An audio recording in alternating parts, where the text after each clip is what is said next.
FM and and your chess and your books, whatever. Okay. I'll say about me, and then we'll just get rolling. I think. I think so. Yeah. Mm-hmm. Good stuff. Radio. Yeah. Have you done this before? Oh, you did last year, didn't you? You said. I did half an hour, but okay. Natasha was doing all the technical stuff. So yeah, right. We'll see. We'll be okay. Yeah. Oh, we're live, are we? Are we? No, not yet. Are we? You are live. You are live. Ah, righty-ho. Okay. I'm going away again. I can't see the board. James, can you see the board? There we are. Yes, okay, guys. Hello. Thank you to Gorm, Daniel Gormali for. I was just on there with him. Thank you to El Grausanor. Simon Bibby here. James Vigus. Quick introductions, and then we'll just go to the chess. James, quickly introduce. Hi. Yeah. Welcome everyone. I'm FIDE Master James Vigus. I haven't been active on the British chess scene for a while, but I've written a few chess books on the Perk and the Slav, and here I am in Germany right now. Simon. Thank you, James. Yeah, same in some ways to James. Inactive for a number of years in England because I'm in Japan. I've been here for 22 years. FM. Like James, I was an England junior representative. In Japan, I was Japan champion 20 years ago. I hope to get back in the Japan team for the coming Olympiad. Anyway, that's us. Thank you. Okay. What's happening on the chess? Right, let's have a and please donate generously to your regular reminder to the Ukraine, and maybe Simon can even post a link in the chat while I find a game to look at. Yes. So we'll here are the standings. No surprises. Keith Arkle still leading by a long way. And well, shall we look at the first game that comes up here, which I think is Sunny Baker is Chris Baker, isn't it? Right. Okay. And how are we doing here? So white 6 pawns. Count the pawns first. Black 4 pawns and 2 pieces. So white's pushing. Who is white? Who is black? Chris Baker is white. Is that right? Chris Baker is black. So dearie me. This looks like a bit of an upset on the cards because there goes another pawn. And black. So Chris Baker's black. Who is white? Sorry, you can see clearly. He's called Blunder a Bit, and clicking on that does not reveal a real name. So white is anonymous. So Mr. or Mrs. or Ms. Blunder a Bit seems to be knocking over Chris Baker. I am Chris Baker. His only issue is going to be time, isn't it? Because he's only got 30 seconds left, and right. That's not trivial. Is he bringing the king up? Is he losing? Right, what's happening here? So pushing the pawns. Shove the pawns up the board, I should think. Yeah. Does he need the king at all? Does he even need the king? Knight d5 or something? Yeah. Might be sensible just king f2. There's no rush, is there? I mean, he's only got 10 seconds left, so actually he's not going to do this, is he? Not at this rate, and not pondering as he is, it seems. No. Time is oh dearie me. Dearie me. Well, that's a shame. That's a little bit of a pity for Mr. Blunder a bit to drop some time. Shall we have a look at Keith then? Or he's playing someone rated 1265, so maybe we can find something else. Let's have a look at who's this? Thomas Rendell. This looks very high rated. Right, and one of the other commentators, I think, from this. Yeah, well, since we're fairly early on in this game, let's take a look at it from the beginning. And you probably know this opening, Simon, don't you? Right, so French defense, knight c3, winner were played. Looks like a main line coming. Bishop a5 is the Armenian variation, I think, which was almost busted, but not quite. Maybe I've seen Tom Rendell write about this, and I think he's played it a number of times.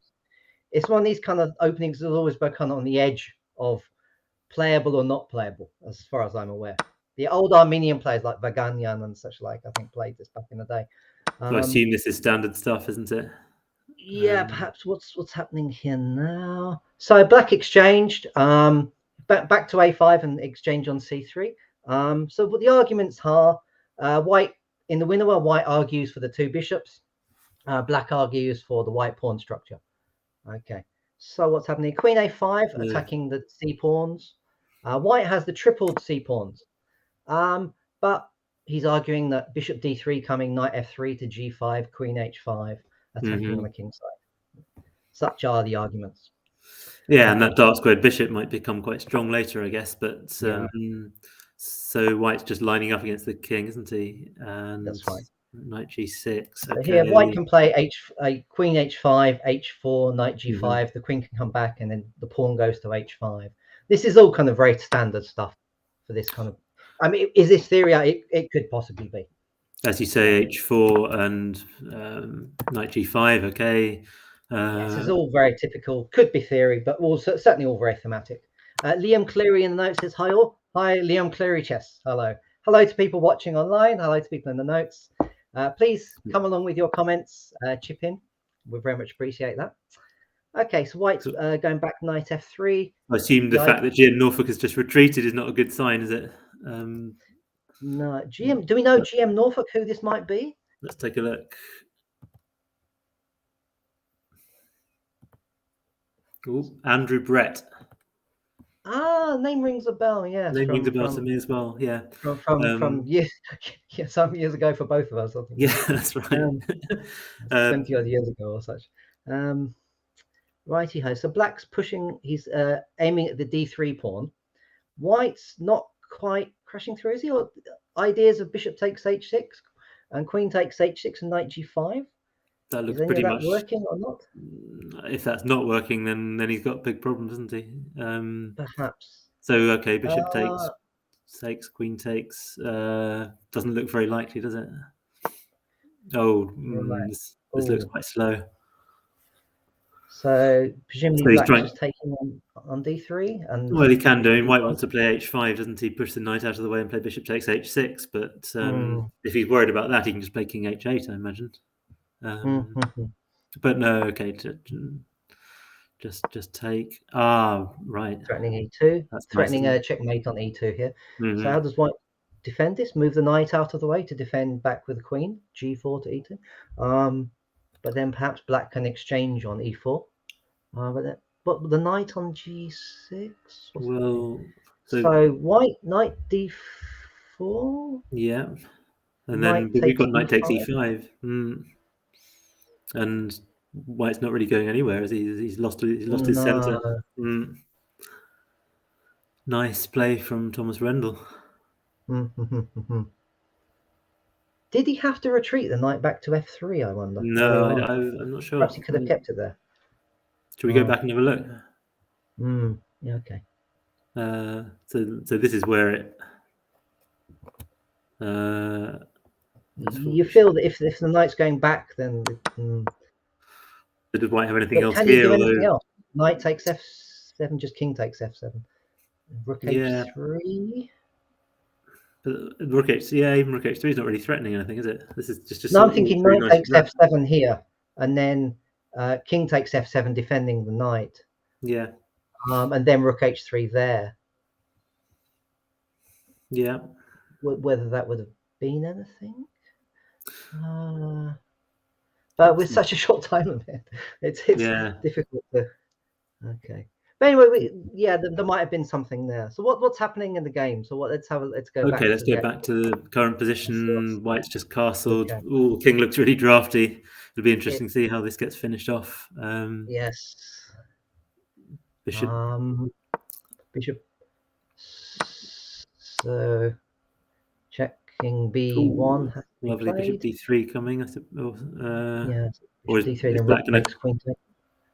I just mop up pawns for a few more checks, mop up the pawn, and knight f5 is going to stop the mate. Yeah. Oh, he's going to do it with checks. So rook takes, queen takes, king to a1 or a2, and then just knight f5. I think so. That king is completely naked. Yeah, the fat lady's singing, I think. This is looking grim. So knight f5, the bishop's got to go back somewhere, and White's not really ever threatening h6 after that because the pawn can just go to g6, I think. Okay, bishop. Yeah, so knight f5. Bishop all the way back to c1. Okay, well, I mean, well, black's also a lot of material up, so so does white have any threats if black passes for 5 moves? h6. Well, black falls off. So he's going to try and get the queen to like f6, I suppose. Even then, I'm not sure that's actually a threat. Yeah, even then. So is white actually threatening anything here? No, perhaps not. So king. No. So the rook. So rook can come in. Okay. Rook c6 same. Very Game efficient. over. Checkmate is coming along the a file. So rook a6 is coming, and white calls it a day. Okay. Well, another point for Mr. Rendell there. Okie dokie. The French, the Armenian works. Okay, so let's have a look at another game, shall we, James? Yeah. Yeah. Shall we have a look at? Shall we have a look at Keith Arkle now? Yeah, I saw the point briefly with Danny Gormani just before. It seems Keith is somewhat out front. Yes. Yeah, he is. Do you have a points table? Yeah, we do. Okay, let's just go to the standings quick. So Keith has got 649 points, almost double Chris Baker's 346. Right. That's incredible stamina, isn't it? That's. But this, he's gonna be hard put to win this one. I mean, this is the. Yeah, there's not much happening here at all. There's even with Keith's notable rook and bishop endgame skills. Let's see who his opponent is. Dashman 93. This is no, anonymous. But well, okay, right, yeah. Is there anything possible? He's only 649. Says upstanding hooligan. 649 is the rating of this, or a comment in the. Upstanding hooligan suggests only 649. Only 649 points for Keith in the tournament. Oh, only 6. Okay. Presumably he's going to rack up a few more by PM by the end of this, yeah. And he's got a 10 seconds. Has Keith slept? Has he eaten? Has he been to the bathroom at all? These are questions we want to know the answers to. So what's happening in the game? So what's 2 pawns, bishop, rook, the king, very drawish. The opposite color bishops. Opposite color bishops in the endgame lend to being much more drawish. If Keith can't trying to push the h, but there's nothing really happening, is there? No. Keith. Alex Holochap, if I'm pronouncing the name correctly, pops up. He's aiming to beat 655, which he scored last year. Oh. So. Right. He's well on his way, perhaps. Right. Thank you, Alex, for popping up there. Thank you. Well, he seems to be. He seems to be likely to lose this one because he's playing so slowly now. He must be really tired, I guess. Yeah. So, well, I think White must be playing for a win. Playing for a win by now. Yeah. So 36 seconds White has left, and Black has 16. So Black's just going to do a kind of a sustained shuffle. Well, if I were Keith, I'd just take on f2, get everything off. Oh no, that doesn't give you a draw, though, does it? Because even a bishop against a pawn is still a win if you've. The absurdity of such rules. Yes. I've lost in that way before. Yeah. So what James was just suggesting there for people watching is rook takes f2, rook takes, bishop takes, and then h5 to just liquidate, to get rid of the pawns. But the weird thing about the rules is that even with a pawn and bishop, you can't really mate. But the rules are, in theory, there's some bizarre position which can occur.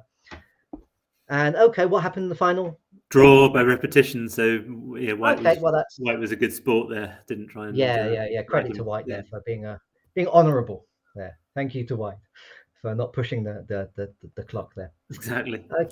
Okay. So Keith doesn't win a rook and bishop ending. So no, we've got an all-titled player clash here. Maybe we can have a look at that. I am Omisok Right. against Mark Hebden. So who is this? This is I am Jeff Lawton. Oh, for those with long memories.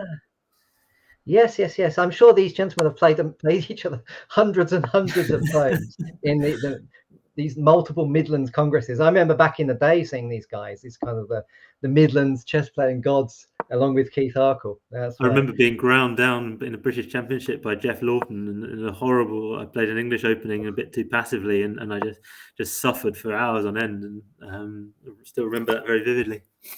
Yeah. I mean, so we have. Well, this is a bit tricky to count up, isn't it? We've got. So what? Oh my. Rook, knight, and 2 pawns for a queen. So and these pawns look quite large. There goes another pawn. So I think black is winning, right? Oh no, maybe not then.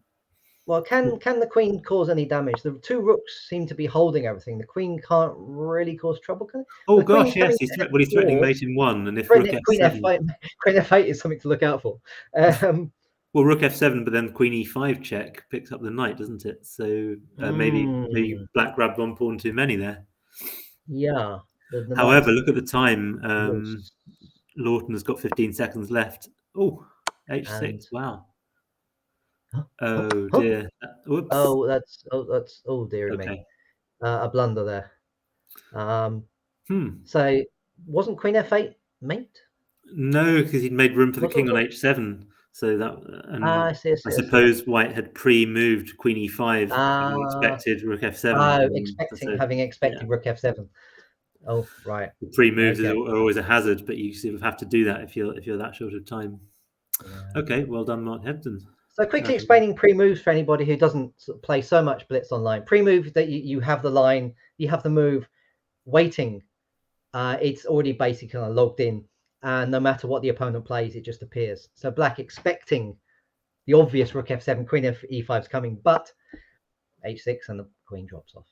Okay, so what's this game now, James? Well, I'm afraid I've gone back to Keith Arkle, but this is because he's got an opponent with a monster rating, FM Jonah Willow, rated 28.85. Goodness gracious me, that's quite bad. Oh my. This is a very Keith position, isn't it? It looks like this is a Carlsbad type position, which I'm sure he's played several thousand times. Carlsbad position, typically from the Queen's Gambit, also from Caro-Kann, exchange variation. I think Keith puts bread on the table with such positions. So what's happening here? White's pressuring the queenside pawns. The knight's ideally placed in such a position on d3. Okay, so white's offering this. So Keith would like to swap his A pawn for black's B pawn, wouldn't he? That's part of his idea. That's right.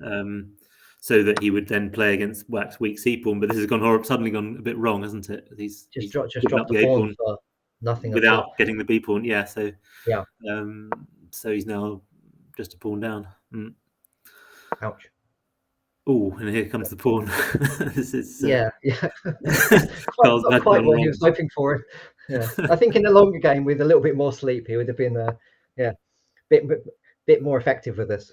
So I'm just going to go back, Simon. I'm just going to go back a few moves because this was the moment, wasn't it? A6 was was where it went wrong, and I think White needed to just be patient here and sort of push the kingside pawns a bit, and there isn't too much happening, but it's a normal game. So here we are. Black's just going to slowly move in on the queen side. And White just has to wait for death. While he waits for death, tell us about chess in Japan a bit, Simon. What's happening at the moment? How are things developing? Yeah, I mean, I've been here 22 years now. So when I first arrived, there was a few players, some quite strong players, but not so many.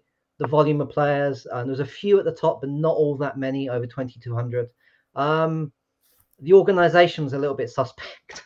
Which probably best not to go too much into that. But now there's a new organisation. Was Japan Chess Association, now National Chess Society of Japan.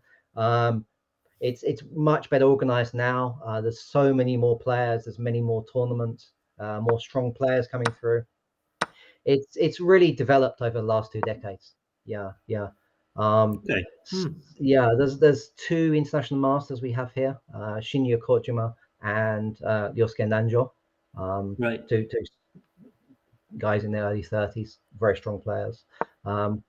Yeah, I mean it's interesting to be kind of part of something that's growing. Yeah, it's my federation, I changed it many years ago from England to Japan, and I led the team at the 2004 Olympiad in Calvia in Spain, but they didn't play again, and I stopped playing chess for a few years. I hope to get back in the team for Chennai, India this year. We'll see. We'll see in May. But that sounds like an interesting challenge. Oh yeah, I think I remember seeing am I remembering this right from the mists of time? There was a puzzle from one of your games from that 2004 Olympiad in a quality chess puzzle book or something like that. That's right. Yeah. I played one very bonkers game against Cyprus. Right. Where I just kind of threw lots of pieces, and it was all kind of working remarkably. Yeah. So my preparation for that game was quite extensive. D4, I saw my opponent played London system, Bishop F4. I didn't really want a part of that, so I saw that he against C5, he took it.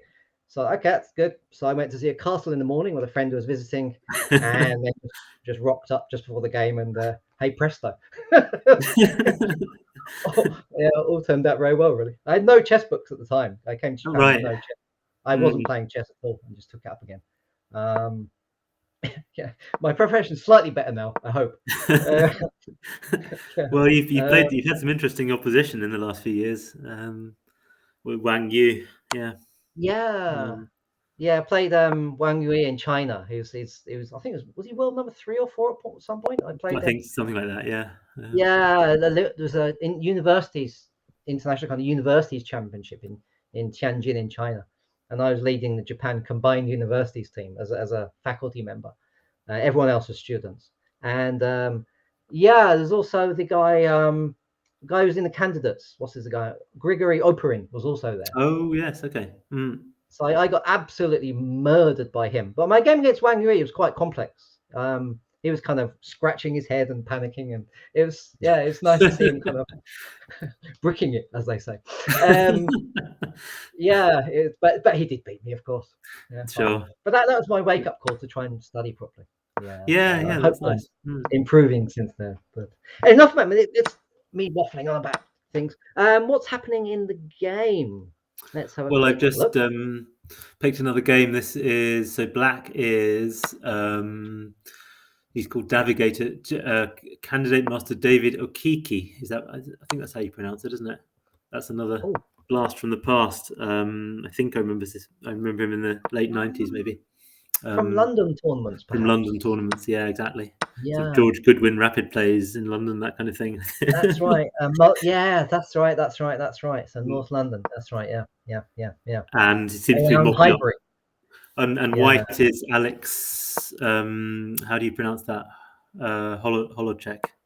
Yes, Alex. Yeah. Hey, well known. I've emailed lots with Alex about various admin things, but Alex, do tell us how to pronounce your name. So apologies if we're getting it wrong.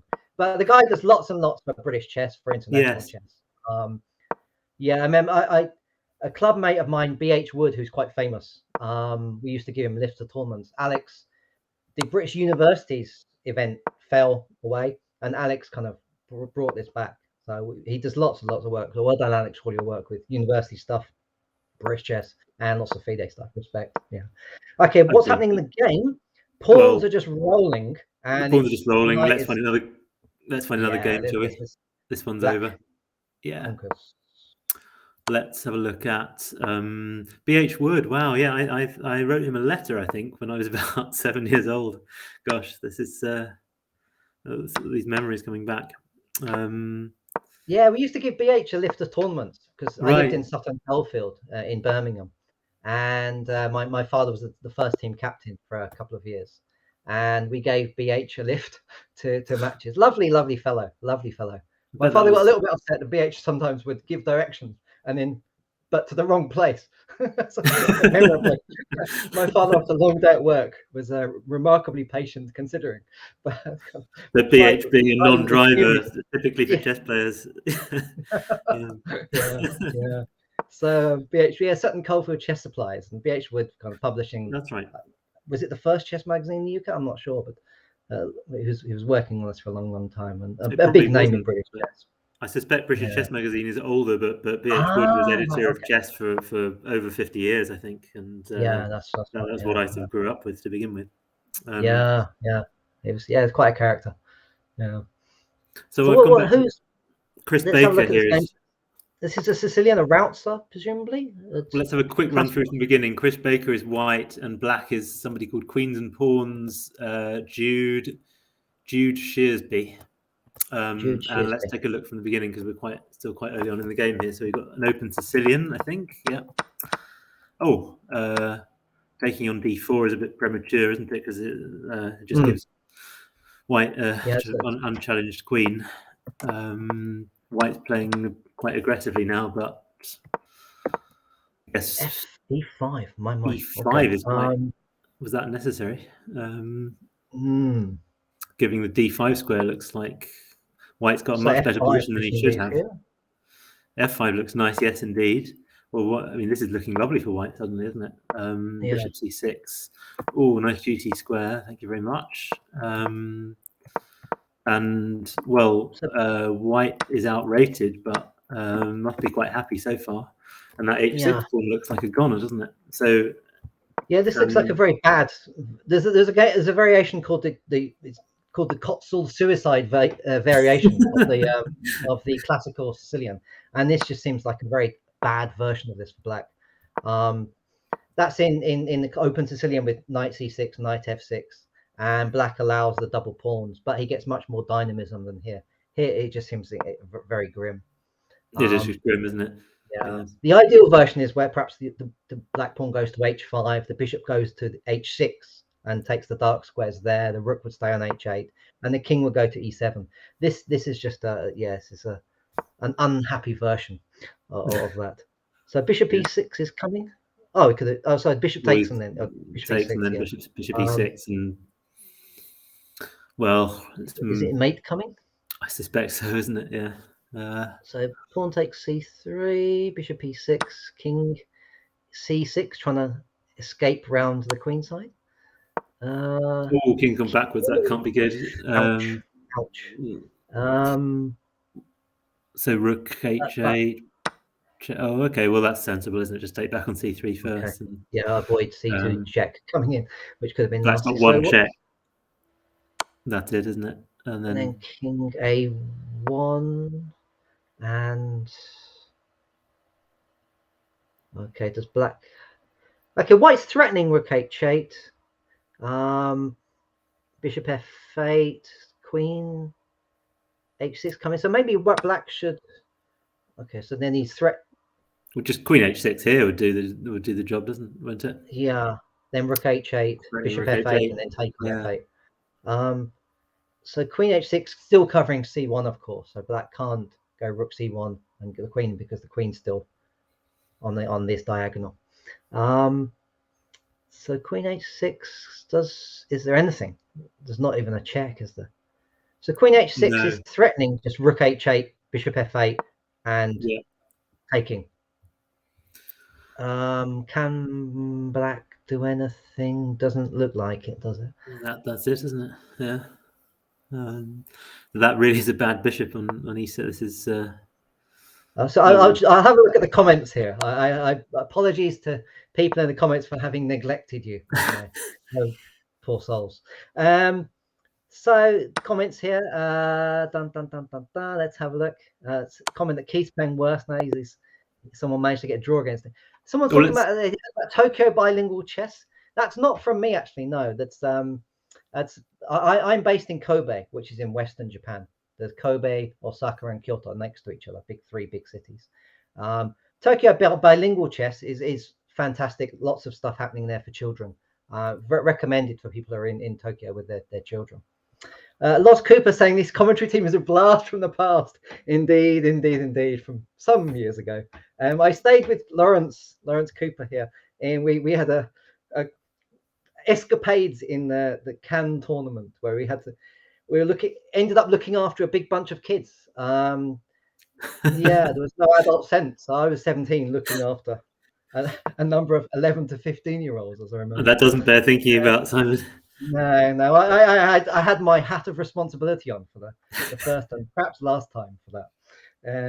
Yeah, some quite eminent names from that. I remember Ruth Sheldon was there, and Right. Andrew Greet and such like, and Thomas Hinks Edwards. All these became very strong players. Mm. Me became less strong. Right, so what's happening here then? So let's have any more comments. Well, Thomas Rendell is white against who's that? That's I've forgotten who that is already. That's David Okiki, isn't it? Shall we run through from the beginning again? Yeah, let's have a look. Yeah. This is another opening Sicilian defense of B3. Yeah, B3 is often played against E6, and it is absolutely fine. It's just another variation. Again, knight C6, less common. So knight F6 here. Okay, E5, knight D5 or knight G4. I imagine knight D4 might be critical, but knight D5 knight can't D5 be bad. Here. Oh, has Magnus Carlsen played this sometimes with white? That's with. He was the black side of it with 2 B3, right. And then he replied with G6. There was some game with E6, and then black played F6. That's right. Yeah, kind of just okay for black. Yeah, I think 2 G6 against 2 B3 basically almost kind of puts it out of business. I think there's almost nothing there. I've had that myself as black a couple of times. Saw something here. Okay, it's kind of transposed into the 2 B3 stuff. So white punting on the king side. White's got a little bit more space. Black's trying to hold things. Can white challenge with H5?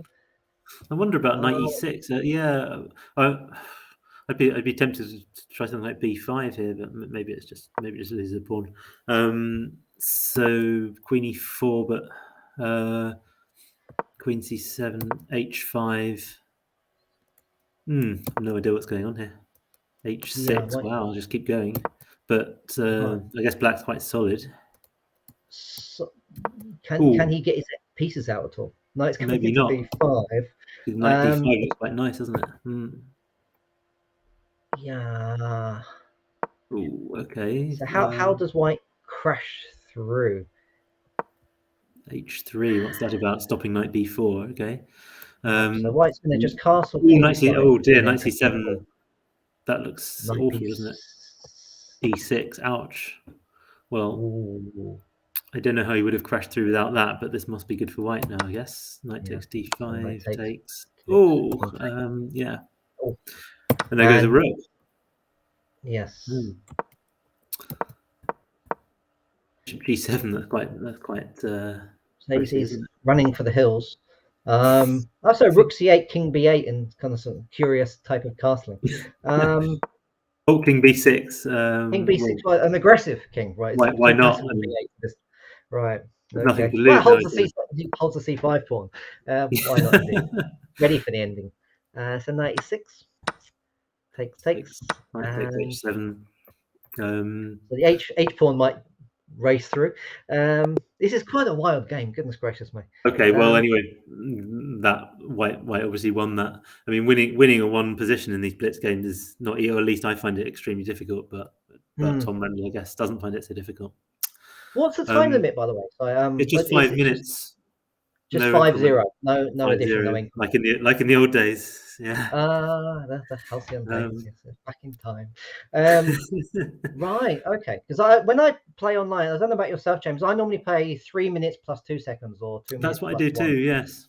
I suddenly realised that for somebody as slow as me, having those 2 seconds is quite usple. Otherwise, I just lose on time, 3 queens up or whatever, and it gets quite annoying. Yeah, it can get quite infuriating to 5-0, can't it? So yeah. Okay, so what's this game here? Who's right? Black is an interesting player, Mikhail Golubev, who is Ukrainian, I believe, isn't he? From Odessa's 20th century grandmaster. Is this the real person, or is this someone lurking in with an assumed name? Is this the real? Well, he's got a GM title and he's rated 24, 23, so I assume he's quite really possibly. Okay, yeah, he's quite an esteemed guy. He wrote books on the Sozin variation of the Sicilian. He wrote a book on the King's Indy defense. Right. Okay. And he's polishing off somebody called Flying Chess Kestrel who is It's a glorious name. Who is anonymous, yeah. But I assume Black's just winning material here, isn't he? Yeah. An exchange for starters. I'll just post again the raising money link, shall I, by the way, in the comments. Brilliant, yes. That'll be helpful for people, I think. Okie dokie. How do I post? That's quite a question. Perhaps Natasha can post it for us. I can read the comments. So this is my first time to be on Twitch, by the way. I just signed up earlier on to watch Danny Gormley.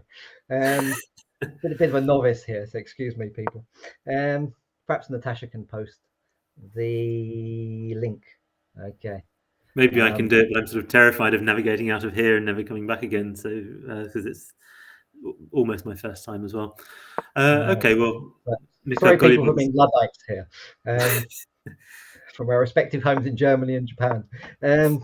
Right, so what's happening here? So the F6 pinning the knight, and so this is Mr. Golubev. Okay, and he chalks this up. Resigned. Okay. Should we have a look at the standings and see how many points Keith has racked up now?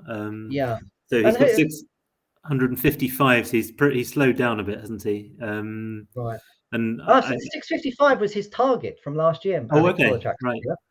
So he needs one more for. As long as he can win one more game in the next, is it 3 hours? Okay. Quite possible, unless he just dozes off. Has he been active the whole time? Do you know? I don't know. Which would be somewhat insane if he has been. In a lovely way. It would. Yeah. So what about the silver and bronze medal positions? Who's? Well, Chris Baker is still in second place with 358, but closely followed by somebody called Chess Fiction, and then at some distance from Mark Hebden, who's got 302 points, and nobody else is anywhere near. So yes, I get Chris Baker, Chess Fiction, and Mark Hebden are fighting it out for. Do we know Chess Fiction who this might be? Who is this? Let me see. No name given. Right. Okay. Let's see who's playing now. Let's see if we can find somebody we haven't seen before. So Chris Baker also kind of on the old school. He's won many tournaments in the Midlands. I remember him coaching me as a junior. He coached the Warwickshire Juniors back in the day. So a lovely chap. He was very busy in the Midlands, I remember. And he was kind of one of these really strong players. Also, like I remember Vic Knox in the north of England. These guys are ridiculously strong, but were not IMs at the time. But Chris did get his M to IM title. These guys were just like the grades back then, BCF, ECF, now 220, 230 grades. Just outrageously strong players, but somehow not titled. Yes, exactly. Yeah. Okay, so who's in this one, James? Right, Mark Hebden is white, and David Okiki is black. Righty ho. And I should count the bits. Black seems to have a lot of pawns. So black 5 pawns, white 3 pawns. Yes, always the thing to do, isn't it? Count it. So white. So black's king is looking a wee bit open here. Queen G3 is coming, still keeping an eye on the rook on the E1. Queen G3 is met by Queen G5. The D pawn's big. That's a good idea. What's happening here? So can the D pawn just run on? Will it be stopped? Queen take D7 and rook E8. But then bishop F6. Ooh. Yeah. The bar has crept up in white's favour in the last few moves. I didn't quite see what had gone wrong there, but so this looks a big ouch, says the bar on the left. So okay. 7 check. Oh yeah, okay. Oh, what? So there's nothing to stop rook E8, because if black had played rook D8, rook E8 would have been check, and it comes with check and. Okay, so trivial win now. Queen B6. Oh well, yeah. Take that first, whatever. Nice turnaround. Yeah. Yeah. Okay. What else have we got? Let's find. Here's somebody else with a high rating we haven't seen before. Somebody called Bazar Woksal playing black here. Who's this? Bazar Woksal. Sounds like something from Star Wars Canteen. His real name is I am Nikolai Vlasov. Right. Okay.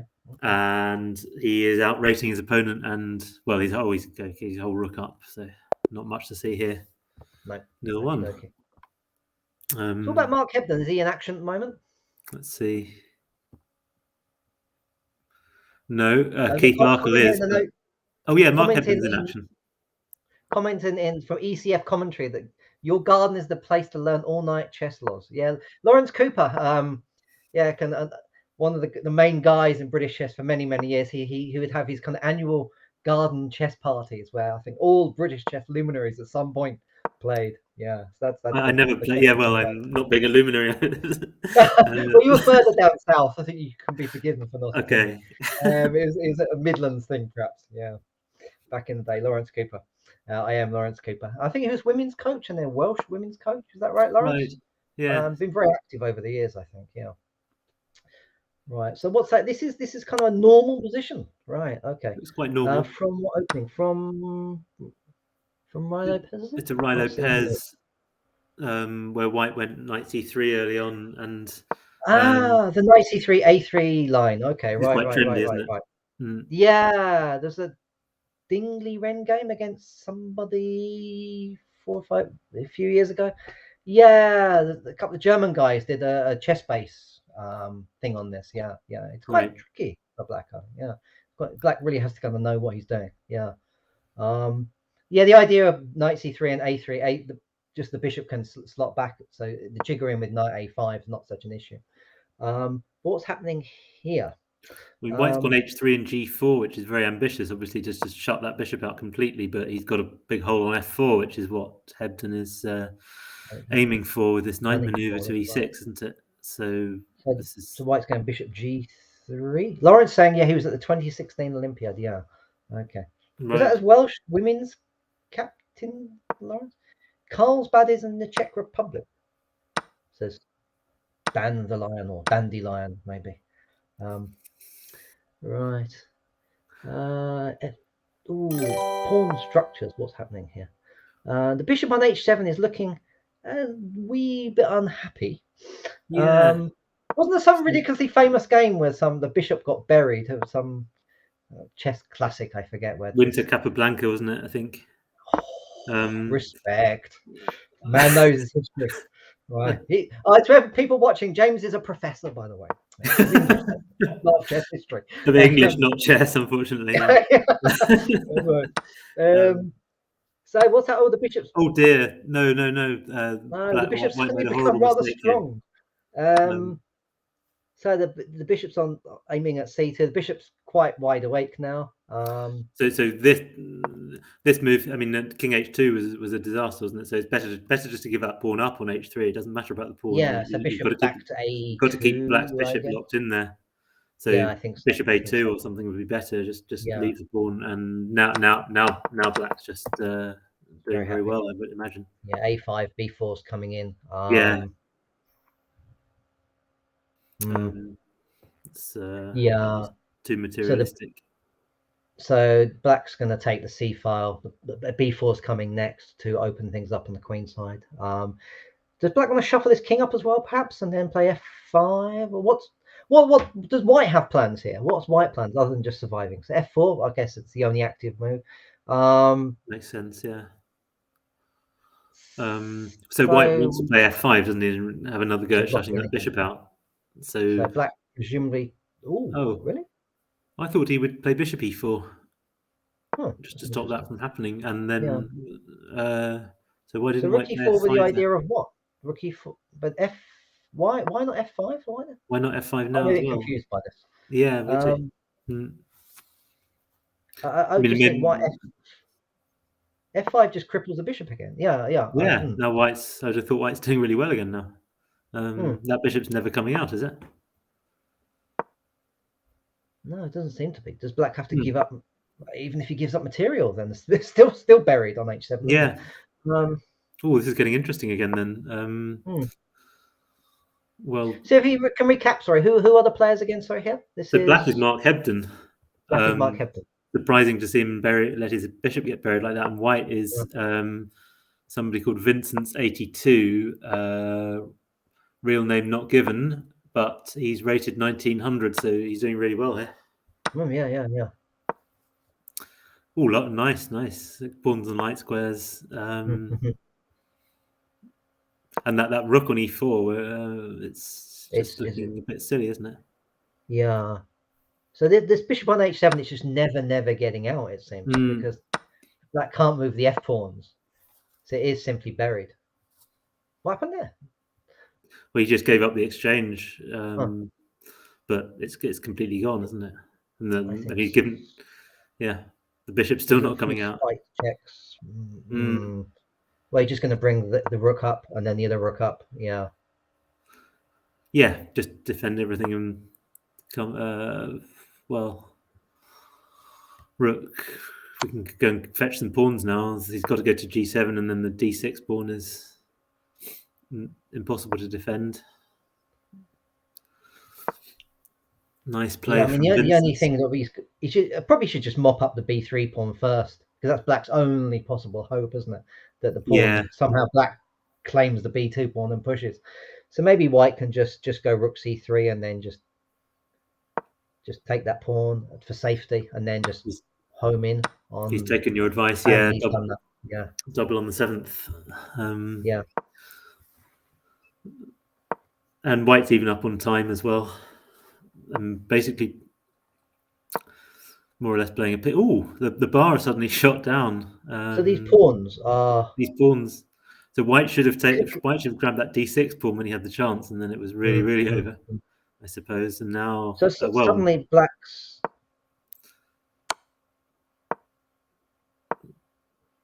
So maybe h3, g4, and f5 are dropping off, and suddenly black has a bishop again. The bishop's coming out. This is something of a tragedy, isn't it? Oh, dear me. It's a game of two halves, as they say. Well, it's Blitz, isn't it? Yeah. So can white try and just checkmate him? No, the bishop's just come back to h7 anytime, isn't it? There's no mate. So, if he can try, I see that bishop g6 was a nice move, wasn't it? He's sheltering his king to avoid the white rook on b8 moving with check. So white's going to try and defend the b pawn from the side and then move his rook out of the way, but it's all too slow, isn't it? That's a lot of pawns. That's a lot of pawns. And they're rolling. h3. Well, anything. That's far too many. Oh, poor white here. I think. It's a shame, isn't it? Yeah. There's nothing. I mean, there's nothing worse than a winning position. I find. As long as if you're slightly better, slightly worse, it's okay. The bar is shooting. The bar's swung again. Oh, I wasn't paying attention. And again, okay, this is quite crazy. I'm not quite sure why, but maybe he pushed the wrong one at the wrong time. This is a very non-standard position, to be fair. This is two rooks versus a multitude of pawns. It's very, very non-standard.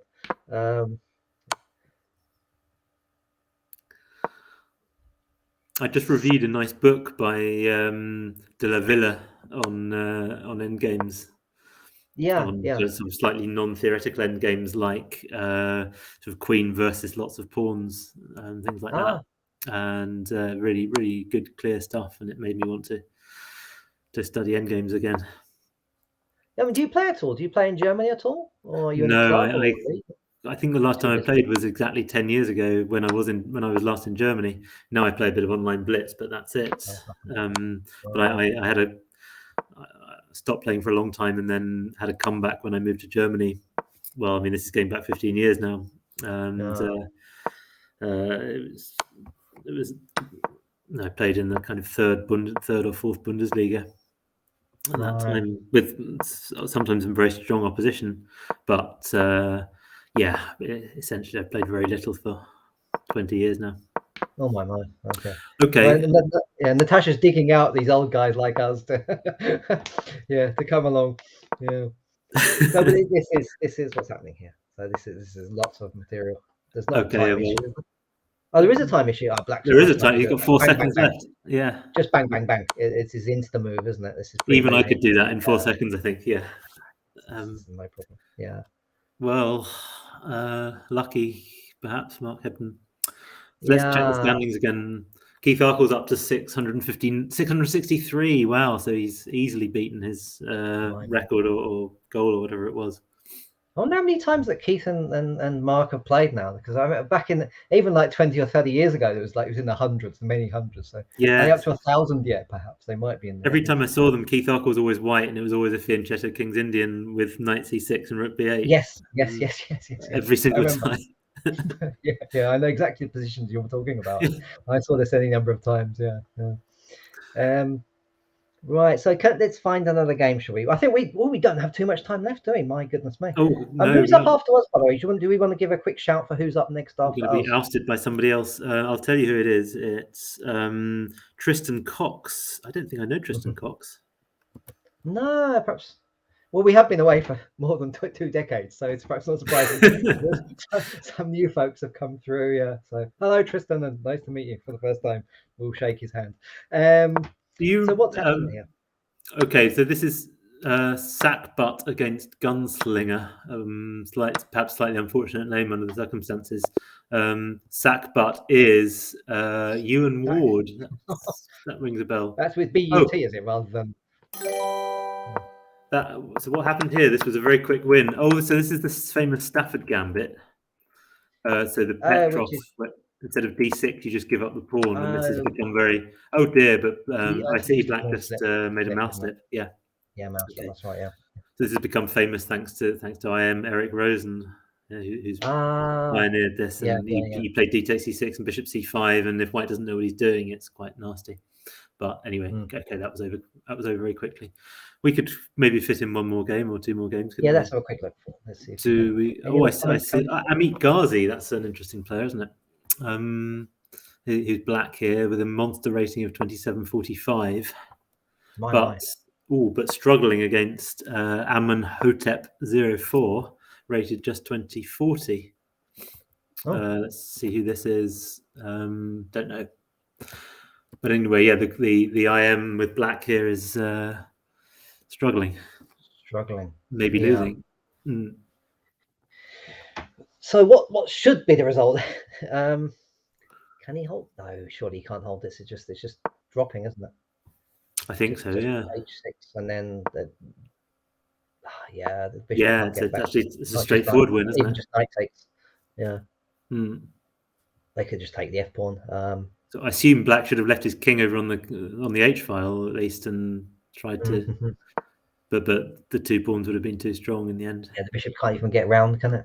Bishop c5 to d6. Bishop c5, h6, bishop. But and it's just the f pawn's dropping anyway. There's too much happening for White, isn't there? Yeah. Major upset. Yeah, 700-point rating difference here. And White's got time. He's got over a minute to finish this off. He's never even going to lose the pawn, is he? No, that's right. He was aiming to play knight g7 there, wasn't he? And well, come on, time to resign and play another game. That's right. Well done, Amenhotep. Let's squeeze in a couple more minutes, shall we, before we scarf on our different ways. What about Keith? Is Keith still awake? Yeah, Keith's playing the land of the living. Somebody rated 1700, and looks like business as usual. Okay, another win for Keith. My. What else is going on? Who is Smooth Baron? I wonder. I wonder if this is Baron as in infertile, or Baron as in like a lord and a baron. As in like a lord. That couldn't be Simon Brown, could it? Assuming we're sticking with our oldies theme here. Simon Brown from North Kent and kind of Bromley. Yeah. Something. Could be. Quite a strong player. Anyway, he just won this one too. Anyone we haven't seen yet? Let's see. Players and any strong players. There's an IM here called British Isles. Very, very patriotic. And do we know who's lurking behind the? Let's see. This moniker? No, we don't. But it's a bona fide IM playing against somebody called Lance Master, and So, let's go from the beginning from this one, because this is our favourite opening of Trompowsky. Oh, the Trump! It's glorious to see this. I feel like I've gone back to my youth now. Indeed. Right, we've both got some experience of this. Bishop f5, which I remember always thinking that was not a very good move, but I never got any advantage against it anyway, because I think Black should hang on to his bishop pair and not really really invite the swap. Oh, okay, this is nice for White. So Black wants to be taking on c4 here rather than. Oh, okay. So this is where I thought White would take on d5. Well, Black has some idea about bishop takes b1, queen takes, and then bishop b4 check there. And can he do that in this position? Yeah, I think that's kind of an argument of sorts. Yes. But then the king's happy enough, I guess, on king d1, I think, or something. Right. But I think if he's allowing knight c3, then it's White's just happy enough. I think the bishop really shouldn't be on f5 unless it's going to take on b1. Yes. Perhaps excuse me, should have gone bishop e6. I think bishop e6, bishop d6. Yes, exactly. Okay. This is just good for White, isn't it? Natasha is with us. Hello. Hi. I'm also going to let in. I'm going to let Ameet in as well. Right. Here we go. There we go. Hello. Hi. Not met before, so we'll do a shaking of hands. Hello. Hello. We're all in different countries because Ameet, you're in Canada, I think, at the moment. Canada, exactly. So where's everyone else? I'm in England. I'm in Japan. And I'm in Germany. Oh wow, that's really awesome. So we're from across the world. My goodness me. Right, so do we want to? We're handing over at an appropriate moment, quite apposite moment. So this is a Trompowsky, which James and I both let's see the end of the Trompowsky and then do a handover. Yeah. Okay. Right. Okay. Well, this is so beautiful James, Trompowsky. Yeah. Yeah. All going according to plan. Right. So what's happening here? So yeah, Trompowsky d4 and bishop g5, and it's often quite difficult for Black to play these double pawn positions. He really has to kind of know what he's up to. White can often just kind of play on autopilot. Here, what's happening? So British Isles as White. Who might this be? I wonder. Playing the Trump. There's not so many of us. Right. So the Trompowsky introduced by Julian Hodgson back in, when would this be? About 1990 or before that, James? Yeah, I think about then. That's right. And Michael Adams was playing it at that time as well. And there was, everybody's writing books on it. There was a nice book by Peter Wells and Joe Gallagher as well. And I had a German one I was very proud of by a guy called Kyle Hack, which nobody else had. So I felt like I was armed with secret Trompowsky. Oh, you had the advantage then. Well, it didn't do me any good. I remember playing a game against Stuart Conquests. And I lost in about 15 moves, having thought that I'd surprised him with some Trompowsky theory, but it was just awful. And then I showed him this book, and he said, "No, don't study any theory. That's where you went wrong." Oops. Yeah. But anyway, this is a classic Trompowsky, isn't it? With well, basically the bishops are not doing much, and White's happy enough with the e3 and d4 pawns, which is kind of just hold everything. Yeah. So is Black going to try and what can Black try here? Anything. Ameet, maybe if you can pop up with any, you're probably a little bit stronger than us and probably a bit more active. So can you help us? I think Black has to just wait for maybe White to. I don't know. If I was White, I'd maybe get a little bit impatient nowadays and try and do some exchange stack on c6 eventually, and then Black might have some chances after that, right? But I mean, I don't know. White's got literally everything he could ever want, I think, hasn't he? Absolutely. And the f5 square and also takes. I suppose that's good, yeah. Oh, his rook takes c6 now. Any good? Well. Yeah, I think that was good. So is he ever going to pull the trigger on c6? Or is he going to shuffle a bit first, f3 and e4? I don't like e4. I mean that pawn structure is like the best thing. Just keep it as it is. But I suppose it's probably still fine for White. But it takes the f5 square, doesn't it? And then g4 is now getting a bit awkward. So maybe White now has to play rook takes c6. I mean, he's obviously still doing very well, but suddenly Black's bishop on e7 has some hopes. Exactly. But White is still, this is still very good, actually. Yeah, the rooks on A7 and A8 are just kind of on looking, aren't they? They're not. Black's going to try and get the rooks back in. Could Black's king be a little bit open here with rook G1, rook G7 coming in and such? Rook G1 and H4 and doubling up on G5. Can Nice Black just get switch. mated here? Yeah. H4 wins the bishop, where's bishop going? It's lost. It's falling Bishop's off, isn't it? Gone, yeah. Ouch. So, Natasha, do you know who British Isles is? I actually don't know who British Isles is. I guess it doesn't say. It doesn't say on his profile. Or his Don't know, I'm afraid. But maybe someone in the chat does. Okay, Anyway. 1-0. Help us. We'll hand over to you then, shall we? All righty, thank you Good time very to- much, James and Simon. Really nice to see you. And Yeah. Thank you, Natasha, for having us on. Okay, thank you very much. Honored to be part of this. Everybody, donate money. Natasha will put the link up. Sorry, I didn't know how to put the link up. My apologies. I did it. I just do ! Donate and it all works. Okay, jolly good. Okay. Well, thank you. Lovely to see James again. Of course, it's been a long time. Lovely Take to care, see you. everybody. And how do we log out? Okay. I'm going to just Before we hide leave, it I open, and then you just close the tab when you're ready. Right. Okay. Right. Hi, Ameet. Let me share my screen so I can. How are you? How long have you been in Canada?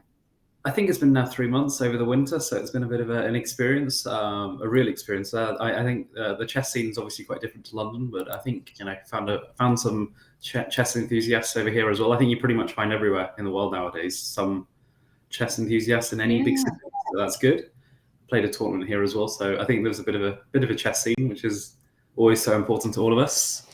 Yeah. Okay. So you've been sort of actively playing a bit of chess in Canada. I played one tournament. I think there's not that much so far. I think, and a few, maybe after COVID, I don't know. At some point, the restrictions here have been a bit stricter. So hopefully, at some point, it sort of unravels, and then maybe be a few more tournaments. But yeah, just played one for now. But I've been watching a little bit of this stuff, but it's still quite early my time. So I was just trying to figure out what's happening in the standings. But I think it's yes, of course. Let's review the standings. So.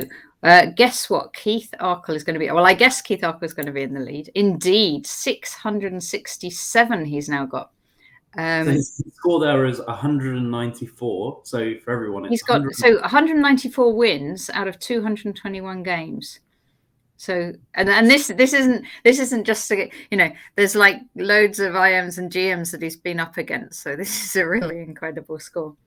And I wonder how many hours worth of playing that was, but yeah. Well, I don't know. He maybe has been playing all the time I've been on. He's been playing. I think he's been playing solidly. Yeah, that's amazing. I think it's a shame that unfortunately, no one else could really keep close, right? Because I think last year there was a pretty tight finish, wasn't there? Right? Last year was Keith again, and the year before it was definitely a really tight finish. So the year before was between Danny Gumali and Harry Grieve, and we were hearing the story this morning. It was down to the last. He needed a draw, Harry Grieve, and you could only do it after a certain number of moves. And he got that. Just like the move after. The first time you were allowed to do it, they offered a draw, and then 1 second later the arena ended. So it was couldn't have been closer. So for anyone watching, I mean, imagine a 24-hour thing, and then it comes to the last game. It's like incredible. And Matthew Sadler's pointing out that. Keith's broken his record for last year because what he wanted to do was score more points than last year. And he scored how many last year? He was 655 last year. Oh wow! So he's already cleared that, and he's already cleared it with 3 hours to go.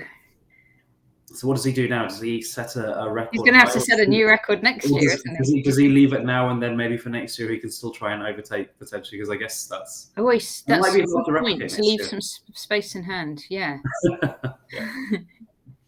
Yeah. Natasha, were there any? So who were the grandmasters played? So I see Mark Hebden is there. So Hebs has played. I'll tell you who else has played. There's David Howell was playing earlier, and we also had. Ukrainian grandmasters as well. Let me see if I can find. Let's see if we can find them in the list. I am Richard Bates. Yeah. We've got GM Mikhail Golubov. Yep. I am Omisek. I am Viktor Sklaryov. I am Bazar Wuxal and Candidate Master Piscatorix. We've got loads of title players. Big Al, Ali Mortazavi. Ali Mortazavi, yeah. And Simon, of course. Simon, Ginger GM. He's played a lot. And Thomas Rendell, I am, and Nutflush. And David Walker. And Natasha, you've played a game there? I've just played like 1 out of 2. There you go. I played 2, but it was like at 1 a.m. last night. So.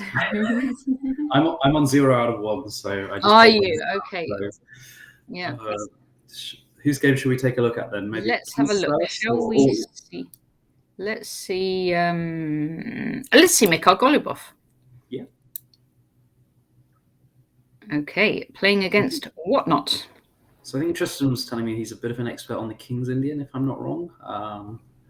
Apologies to everyone if I've just made a massive mistake there, but I think he's an expert with the King's Indian apparently. But this is obviously not a King's Indian. He's got this open G file, although I guess it's blocked by this pawn. So.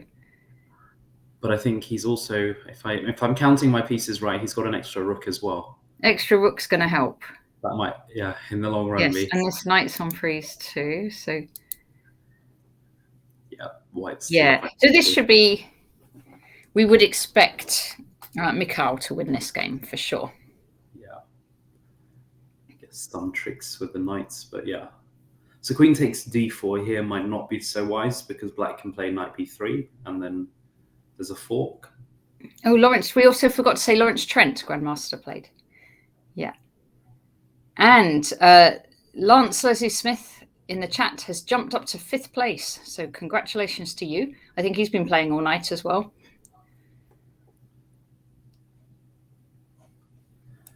I've definitely played in one of these, I think early ones. And I think, you can play 80 or 90 games and you kind of think that's great. But to play 200 plus games is pretty intense. It is a lot of games. Blurred vision and everything, I can imagine.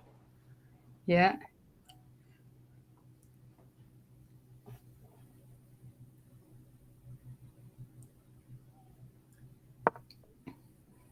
So white did not take on d4 because of that fork, which is a bit sneaky, and so he brought his queen to a4 instead. Yeah, I can't say I see that.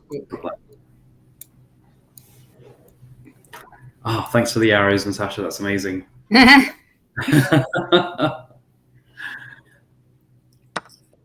So you managed to recruit a great crowd, right, for the commentary as well? Yes, it's very nice. Thanks so much to all the commentators. It's been really nice to see. Like some people you haven't seen for a little while. It's very nice. Yeah.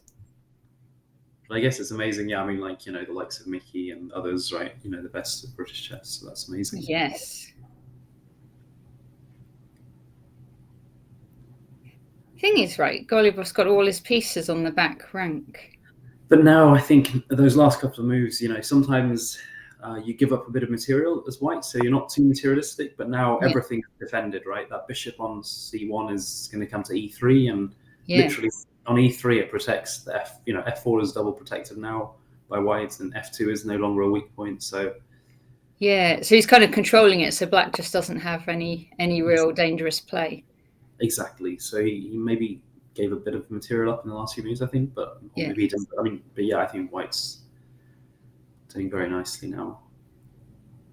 Yeah.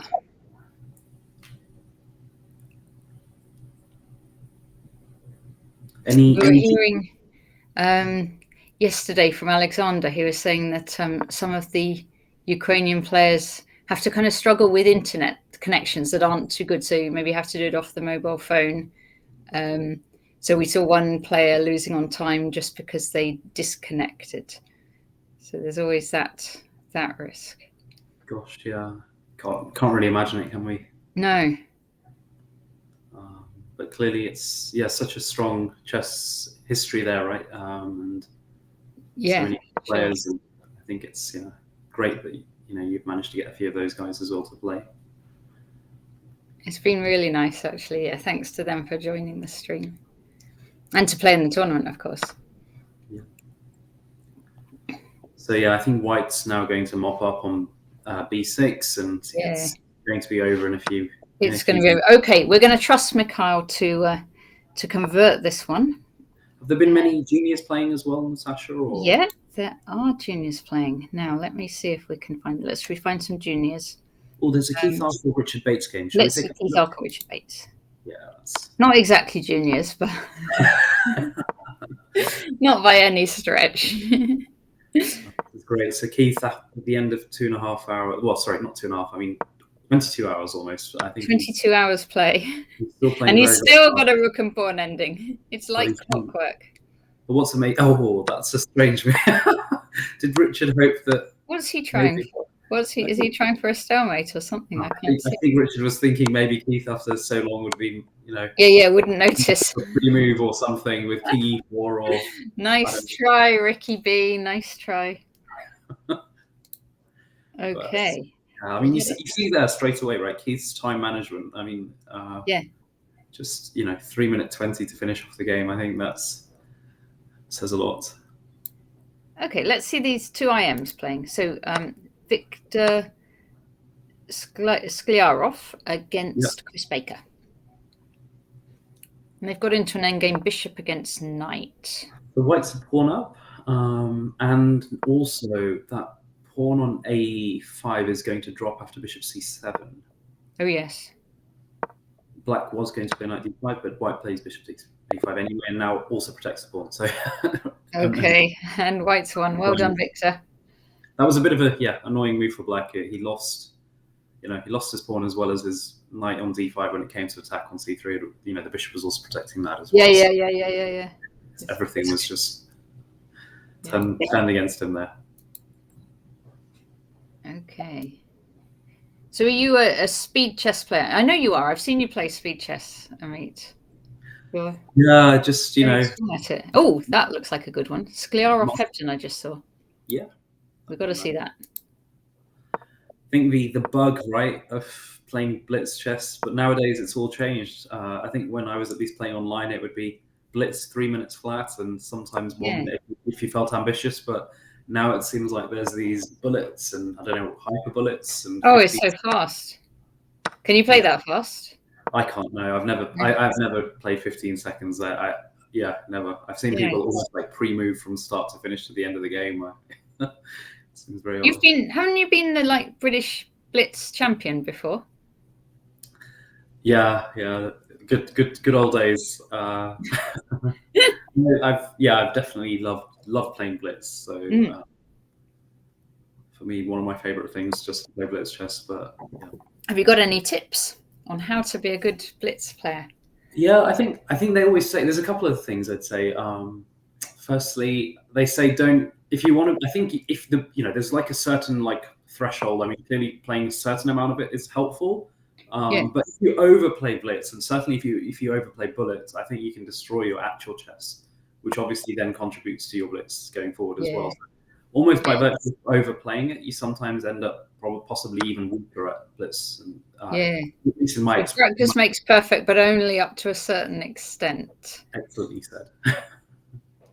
But I think just being just becoming a lot stronger at actual, what I was going to say actual chess, but just slow chess, right? Just playing very, making sure you learn lots of different motifs and do lots of tactic training, all that sort of stuff, and then you just really apply that, but a lot obviously in a very condensed and quick format, and that's it. But I think sticking to the basics and making sure you understand the fundamentals is so important, and that's for everyone, I think, and maybe for Magnus it's different, but for a lot of the rest of everyone else, I think there's so much to learn from endings to everything. So this is quite interesting. Things turned out, they got a bit spicy. Black's going to play bishop takes f6 and bishop takes c3 now. And material is level, but white has got a very pleasant position here because you see Black's pawns on c6 and d6. They're this one, vulnerable. Isn't it? That if white gets that sort of thing in. So the thing that I don't, the thing about white is everything, his pawns are on the white squares, and he has a black colored bishop, and I think a dark colors, bishop on dark colored squares, and so this is, that's the optimum, I'd say, formation here for white. But obviously continuing and trying to win the game is a different match altogether. They've both been pretty quick to get to this far. Yep, Mark's built up a 45-second time advantage there. Yeah. So white doesn't have, I have to say, not an obvious way to proceed, but just maybe bishop e3 and developing moves would be reasonable. I think I would have played bishop e3 with about 5 seconds thought. He's done it. Just to keep the ball rolling, not looking for this magic move. Yeah. I think white took a little bit longer, thinking maybe there's something a bit more there, but it's not so easy.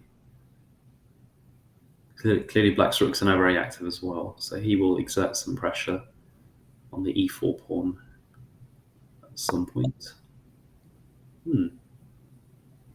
So that's a very clever move. So black's, I think, trying to just eye again, maybe eye long-term that e4 pawn, so that queen on b7. If we show that diagonal, if you're able to. Oh, no, great. c5 might come in, but I think at this moment it's still a bit weakening because c5 would allow white to play rook d5. Yeah. You know, so that's no good for black either. So in the meantime, white's just eyed up that pawn on a6. So his next move, I expect, will be queen e2. E2, yeah. And casually just, yeah. And I think it's a bit sad, but I think black has to play rook a8 there, really. Okay. So is it enough to win, I wonder? We will see. Yeah, that's a good point. Who knows? But it's the sort of position as white you can just keep playing on for a long, long time and just, you know, make moves. And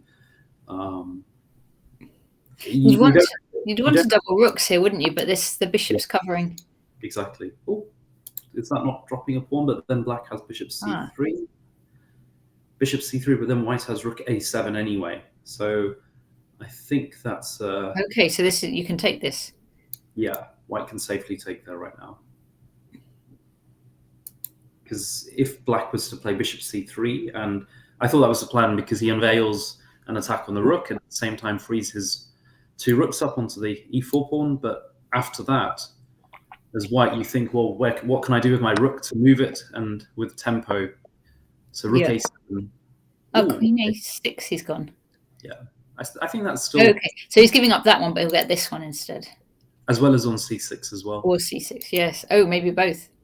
Yeah. Oh, well, that's a really good deal. Yeah. So what can black play? Queen d7. Black's defending. Our checkmate a lot is saying maybe he could have gone d5 instead of a5.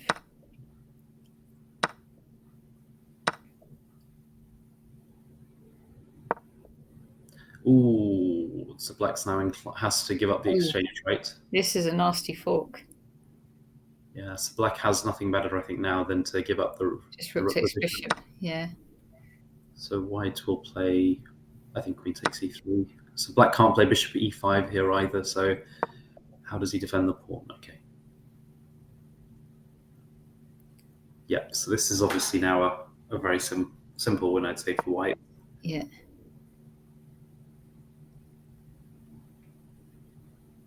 Yeah, very nicely done. So who's the white player? It's Victor Sklerov. And one of his friends was on the stream yesterday, and we were asking about his Victor's style of play. And he said he was a very positional player. So you wouldn't necessarily see like a lot of big attacks, but he sort of kind of understands positions, very good at end games. So I'm pretty sure he'll convert this. Yeah. You saw the whole game. I mean, I think, yeah, his pawns were on the right squares, his bishop was on the others. You know, yeah, it seemed like he had a very good position understanding. So, and even now you can see that black bishop, you know, has very little scope. And now white plays queen d3 with a plan to play rook b1. So whenever you've got a passed pawn, you want to put your rook behind it, and then and this one's just gonna run. Yep. Very nicely done. Nice one. Okay, we'll assume that Victor will win this one. And let's see. Okay. Now, I think there was a request in the chat. Joe Wildman. Let me see if we can see that. Wildman chess. Yep, I see Wildman chess. Let's try it.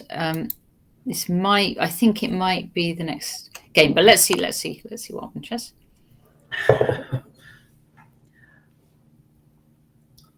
So should we have a quick rewind of what happened? It's only 12 moves, so we'll be able to do that reasonably quickly. London, no, not quite the London system. This is this one's like I think we used to call it. Standard used to play this. What did you call it? I used to call it the Verisov, I think. Verisov. Okay. Oh, this is all over. But I'm gonna. Not sure actually. I'm lying. That was with Bishop G5. Yeah. So this is something else. Unfortunately, I don't know the name. If Matthew's watching. Okay. Check. Okay. This went wrong quite early.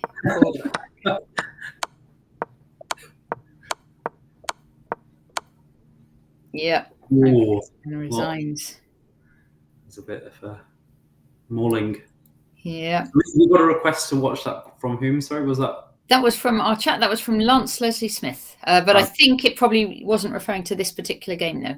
I think it was maybe referring to the previous game. But let's look at Minkwitz, who was is James Vigus, who was just commentating just now. Who is playing? He's playing white. His king's going on a bit of a run, but they're in the endgame, so that's fine. Jabava London. So now white, plays knight c3, and so he's going to win an exchange by force. Yeah, so knight c3, rook a7.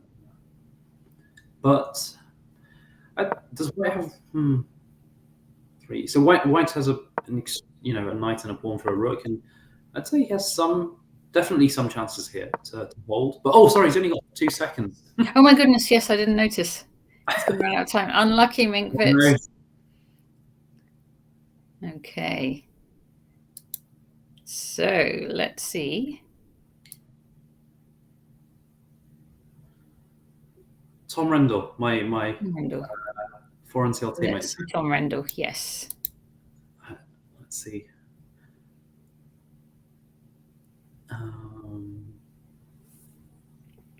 Some sort of English, I guess. Very, very principled play by Tom.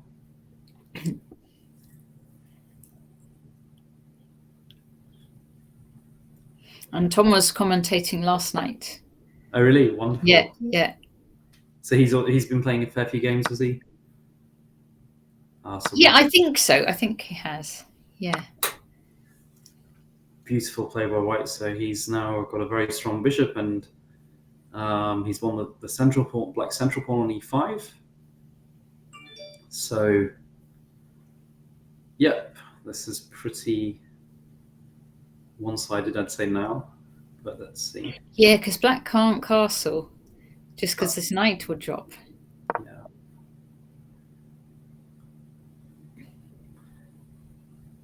It's one of those strange things in chess, I'm very attached to my bishops, and I hate exchanging them no matter how much damage they'll be doing. So here, white has a great... That's interesting, Ameet, because we had some conversations earlier today, and everybody was saying, well, actually, the knights are better in Blitz chess. Really? There are a lot of knights. It's for very fast chess that knights, they're more tricky, so... Yeah, I mean, of course, knights for tricks are definitely the hardest. But I think for blitz or rapid, I find playing with the bishops is so much easier. You can get sometimes so much scope with just one piece, and very little. You can be almost on autopilot, especially if the bishop's on the G2, H1 to A8 diagonal. In the sort of Reti or Catalan type structures. You just always have this nagging slight advantage in a lot of positions where, even if it's objectively equal, it's very hard to play against. These bishops are looking pretty nice, aren't they? Well, yeah. This bishop on d6 is very, very good. So black has probably nothing much better than to exchange queens here.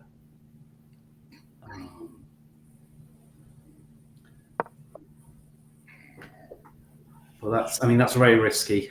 Black's king is in the center of the board, hasn't castled, and is refusing to go into an endgame, And now Tom brings the rook up. So the one piece you could say in white's position. Oh, yes. Wasn't doing that much. It is now. Now it can come around to wherever. And when that rook comes in, it'll be completely over. Yeah. Look at the opening, actually. Yes. It's Tom. I'm sure there'll be some interesting points. So yeah, in English, but with 2b3, which I have to admit not knowing anything about. So I guess white's, yeah, it's just playing chess.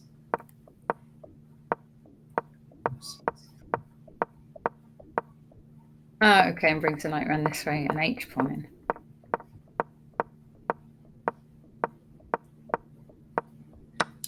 But you can see the white strategy in this game was very much, playing against that black bishop on b6, and how that bishop didn't have very much scope. So white played exchange the c pawn from a central black pawn, and then you can compare the black's bishop on b6 there. Maybe we can just do a quick thing where we compare the black bishop and compared to white's on b2, and you can see that the difference. One has got full scope, and that whole diagonal is looking quite vulnerable, whereas if you look at white's protection on the opposing diagonal, if you like, it's pretty solid. Yeah, it's true. Maybe not so much difference in the positions apart from that, but that's at least from my This bishop's pretty good. Yeah. And this one has a choice, I suppose, here or even swap. Exactly, and I think not so much in it, but except for that one, except for those dark square bishops, very big difference. So, has Tom mopped up already? Let's see. It looked up the rook before there wasn't much to go. I feel like this should be a very nice mate here, but okay. Successful. That's going to be enough, yeah. And we'll play triangle. Okay. Let's see who else we've got. We better do David Sedgwick, because David Sedgwick has offered to donate £5 for every time we look at one of his games. Oh, very nice. Although so far we keep picking ones where he's losing. So, hi, Smooth Baron. So white has got an extra pawn and a very, very strong bishop on g7, but I don't see an immediate win for him or her. So white is white an IM, Natasha? Oh, yes. Let me see who that is. Is it a name that we recognise? Let's see if it says Jeff Lawton. Jeff? Yes, from Birmingham. Yes, my coach. Oh, wonderful. How nice. Oh, Smooth Baron, we keep showing your losses as well. Sorry. And missing your win versus a 2500 IM. Oh, Smooth Baron.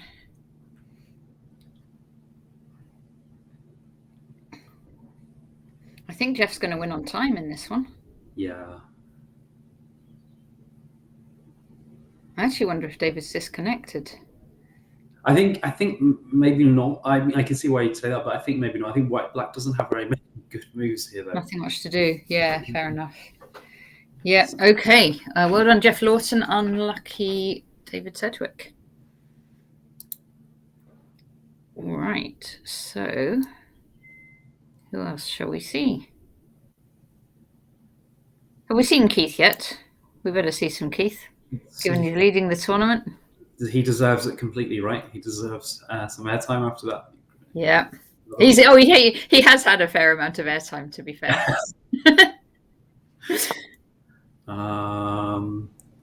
So this is an interesting type thing where maybe it's some sort of Maroczy bind or some. Yeah, okay, I'm cheating now. I see there it says English Open symmetrical variation. Well, there you go. Black's b4 pawn is actively sort of stopping two pawns there. But it's an interesting one because clearly that seems like it could be in black's favor right now because he has an extra central pawn. But come the endgame, it could be different, and maybe that pawn on b4 could be a bit vulnerable. So interesting type position. So hard to say for sure, but I think if given a choice, I would take black. Okay, yeah. But it's hard to explain why. I suppose this pawn is kind of stopping these two from moving, isn't it, in a way? Yeah. So black will look to do something in the center at some point, but clearly he doesn't. He wants to sort of time it right because, yeah. So maybe queen e5 here. Oh wait, it was white coming back. Apologies. Yeah, that's. Keith will want to swap the queens, won't he? Just like See, his normal style-wise. I mean. Yeah, exactly. But I think he'll have to force himself not to, because I don't think in this position that'll be to his benefit. Okay. Oh, that would be interesting. All right then, Ameet. So I reckon the queens will be the next pieces off. Well, I suppose there's a pair of rooks that could very well come off soon, but Do we have to be? You think the rooks will come off? Yeah, I was going to say, do we have to be careful not to make wagers on you know? we won't actually bet any money. So I'll say. Oh look, Keith just. Oh, I was going to say he avoided the rook exchange, but I'll say rooks now for sure. Sorry, but I'm cheating. All right. Okay, for now it's fair. Queens or rooks. So I'm saying queens. I would say. I'm going to say pawns. Okay, fair enough. That's a good bet. But queen d. See, this is now getting a bit interesting. So queen d4, black will play f6, I think, and white now takes a pawn. Does that count as a pawn, Natasha? Do I win that one? No, that's not a swap. So black can play rook e5 maybe. He has not many better moves, at least that I can see. What? Oh wow. Oh, I'm completely wrong. The rooks came off. Okay, so black has played very solidly and said, yeah, I'm now going to take a draw, I think, which is obviously the objectively correct thing to do. I think he's still playing for a win, Well, maybe you can't with those 2 pawns. Yeah, maybe you can't. Because white, yeah, I think... yeah, I mean, I think... Oh, wow. So Keith, by taking the rook with the pawn, is still has the options for the perpetual check, so he's not lost anything. Yeah. But Keith doesn't want the perpetual. He's threatening queen h1, mate. That's true. Maybe I was a bit too quick to say that. So I guess white was going to play g4. Oh, okay. Now white's in trouble. Yeah, now he's going to take there. Now white's in trouble. And now he's threatening queen g4, isn't he? Yeah. So I think white in that position had to play g4. And actually, maybe even there, I was wrong. I was too quick to say it because I think he had a tactic to win the pawn on e4. But I think what Keith showed there as well is, I think... Golden Spired Phoenix, thank you for streaming my 7-year-old Grace's game against Tom Rendell. Oh, Grace, fantastic.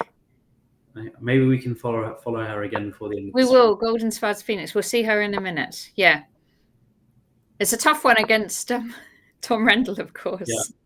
Tom played an amazing game, so it was very tough.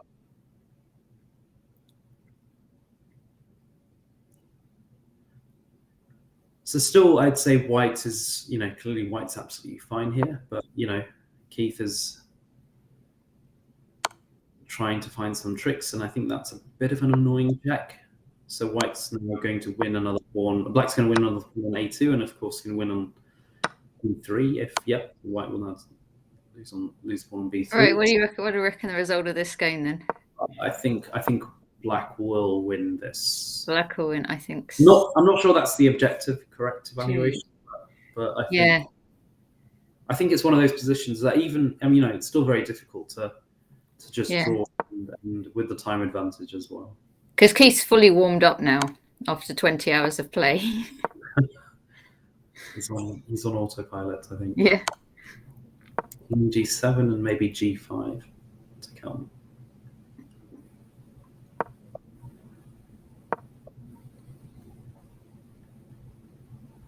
Oh, trying for maybe queen g4. Yeah, so queen g4 will win another pawn now, I think. Yeah, so okay. Queen g4 wins a pawn. Oh, no.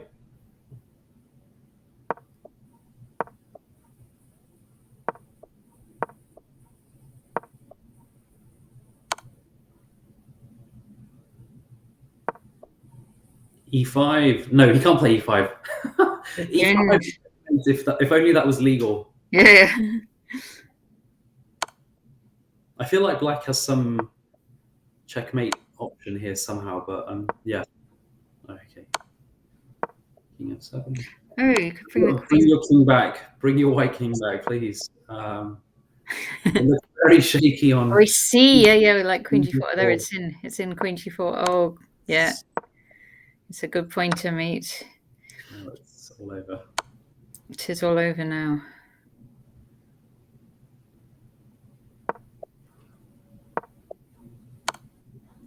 So black's in time to bring his queen back to protect the pawn. c5, yeah. And then the everything. extra 3 pawns. Oh, Keith got his exchange in. When you're up on material, you swap off into. Well done. All right, we want to see gold-inspired Phoenix next. So let's see if she's playing. 7 years old. Fantastic to be playing in this. Well done, Grace. She got to play against in Here we go. The last game.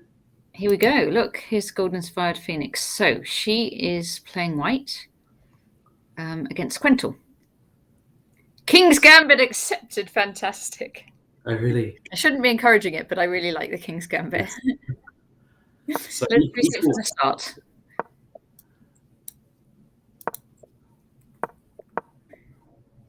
Grace, learn other openings as well, but play this and other things too, I would say.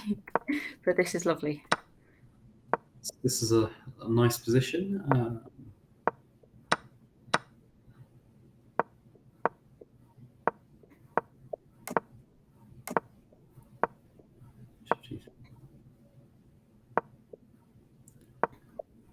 So white had an opportunity there to fork the knight and bishop with g4. So yes. So this move. Yeah. Do you feel it's a bit dangerous, or do you think that's? Yeah, I don't know. Maybe it was. He said it's Grace. Maybe she felt maybe felt that that was a bit dangerous to the king side, but definitely I think something you do to take material when you get offered it. Definitely. That's right. 5. So white played. Okay. Looking nice. It's a reasonably solid bishop h4. You wouldn't know she was only 7. Oh, very impressive. Is where we are at the moment. Okay, let's see it. Okay, so black's trying to undermine this center. Grace needs to bring her remaining 2 pieces on a1 and b1 into the game very soon. Yes. Hopefully she plays knight d2 very soon and exchanges black's active knight on e4, and at the same time. Good point, Ameet. Yes, this is the most active black piece, isn't it? So if we can swap that one for that one, this is going to be the good thing to do. You can see that Quental's not allowing it now, right? Because he's causing confusion, and white's pieces still remain momentarily away from the action. So that's the key thing. So is queen g5 going to be dangerous? We can just. I know. Oh, white did have queen takes d5 check there. So yes, with check. Maybe that would have been okay, but yeah. So what now? What if you bring this knight out? Is this? It's presumably this is a fork anyway, at least. Yeah. That's a good move. That prevents queen g5. I like that. Mm.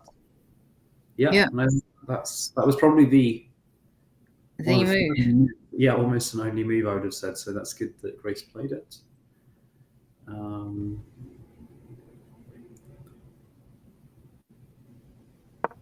Black has a bit of an awkward position. Yeah, okay. Now white can play queen takes d5. Ooh, yes. Check. And then, but it has to play very precisely. So after king h8, white will be very careful, but won't take one on e5 with the rook, but with the queen, hopefully. Queen to defend this g3, because there's a little weak square there, g3. So queen takes defending. And that queen and rook really funnily, but just completely sort of. Yeah. Oh, she can take it. This is a win for Grace. I think this is going to be a win if she can play. I think. Just get the knight out next, and. Is there increment today? No increment. No increment. Oh, great win. Fantastic.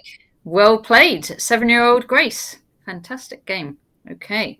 Great that we covered that game. Yes. Great. We saw it. Okay. We better. Oh, it was Keith against Nigel. We should see. So Nigel Towers, who organise this tournament, organise the event. Okay, so Keith hasn't got that much in this particular position, but no doubt there'll be tricks, and now there already is actually. It seems quite, Black seems very, very solid, but it's slightly annoying this position now because White will play Rook B2, and you can see that pawn on A6. Yes. Pawn in Black's side. Yeah, right? yeah, this is going to come in maybe. So King That C6. one, when King the D4. king's out the way. Yeah. It's not too bad, is it? For Black, yeah, it's Black. Oh, well. It's not. No, you're right. But I feel like it's strange because it feels like Black is, doing very well. But I think I would take White because that pawn on A6 is such a thorn. And now White plays E4. Yeah.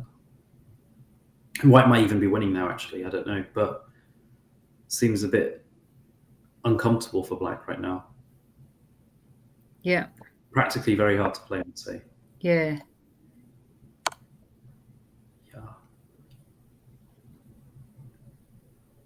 If King takes D5, Rook B7, Black has this move King C6. Okay, he didn't play it. Rook A5 now. Rook B5. Okay. Now, what about this king and pawn end game? If White exchanges, that might be fine for Black because of the outside pass pawn, right? Yeah. So I don't see how. I think that would be absolutely fine for Black because eventually you would have that outside pawn, as you said. This is fine for Black as well, isn't it? Am I being over optimistic on Nigel's behalf? I'm trying to figure it out as well. Hi, Grace. Nice game. I think so. I think Black's absolutely.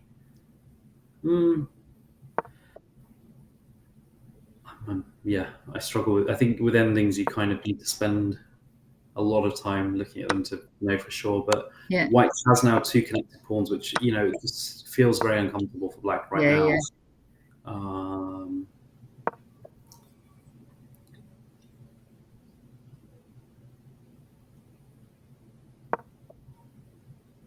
Yeah, it feels very, very slow for Black right now. So Rook B8 check is, I think, just winning. So Black shouldn't play Rook B6 because that would be a losing endgame.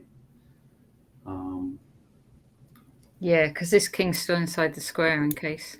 You have to be very when you have 1 versus 2. I mean, you have to be very fast because now, at some point White will just give his Rook up for that Black pawn when Black's king and Rook are fully sort of moving towards the A1 square, and I think by then White's G and H pawns will be very much ready to queen. So you got to put the Rook behind. Well, even if you put the Rook behind the pawn, White can stop it. Yeah. Yeah. No, I agree. It looks like it's a win for White, doesn't it? Is there any tricks? Check. Yeah. No. This is now it's looking more and more lost. So yeah, I think Keith is.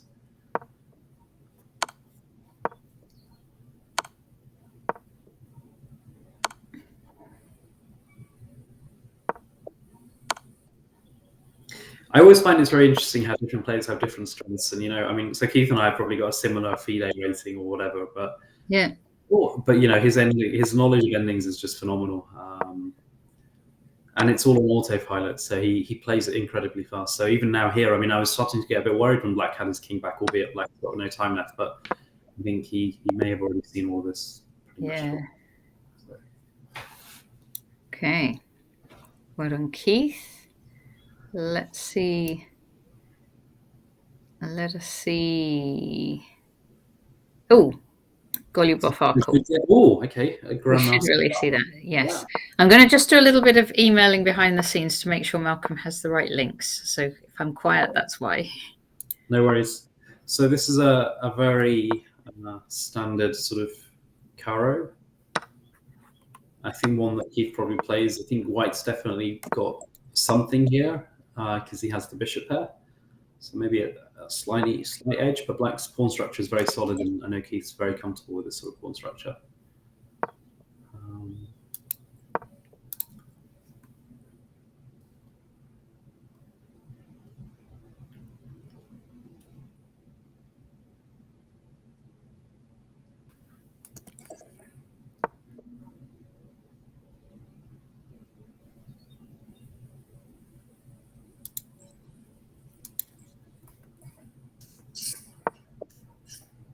So black does not wait at all and decides he wants to break open the center with c5. That's a very interesting, but also quite committal, I guess, decision.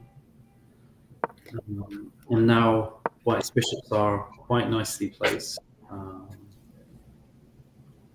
Slightly uncomfortable right now for black, but I think he's going to try and have some exchanges, and then things might ease up. So, for instance, that knight on f6 to d5 or to d7, and just getting rid of one of white's bishops seems quite, at least to me, somewhat of a sensible decision. So at least I think that's the plan in the next couple of moves. So I think knight d5 now, knight f d5. Okay, he's done his other knight. He thought I'd be able to read his plans better than this, but didn't quite get it right on this one. b6. Yeah. So knight c5 is obviously coming next.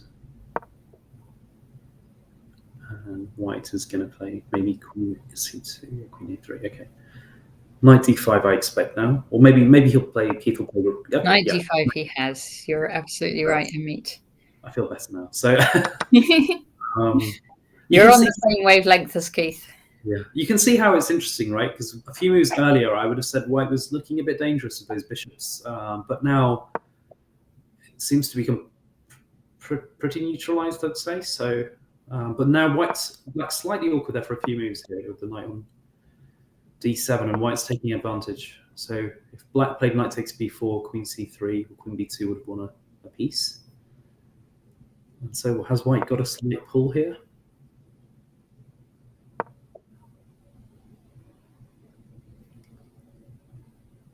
Okay. Seems a bit awkward now for black, actually. Knight e5 looks very strong. Yeah.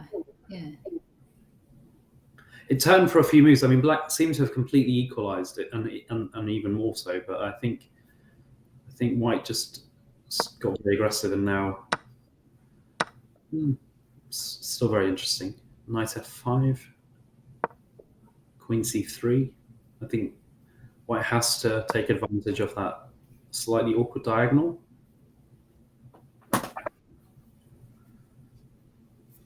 So black has to play queen e7 here, I'd say.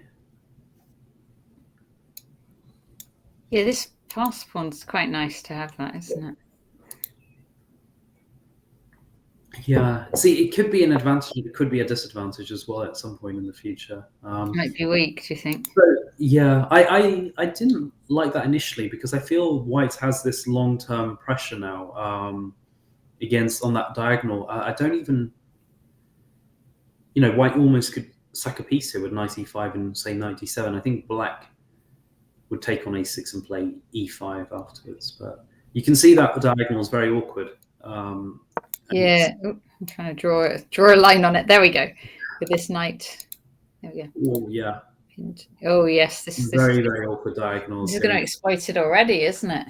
So I think black will have to play queen takes c5 here now. Yeah. And of course, he's got a couple of pawns for the piece. So Keith will try hard to carry on. He's got a minute and a minute and a half time advantage as well. So now we were saying Mikhail's also an endgames player, so it shouldn't phase him.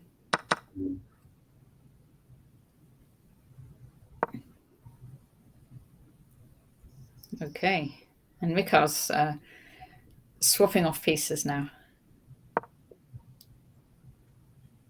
So yeah, when you've got a bit of material advantage, always often a good thing to do. But Keith's obviously not obliged to do that just yet. So we'll play rook a3, and now, okay. But I think this is a bit. It's weird because black has got a couple of pawns, but because they're doubled as well, there's not so much scope. So now white will play knight e5 maybe, or knight g5. Okay. Double threat. Yeah. Okay.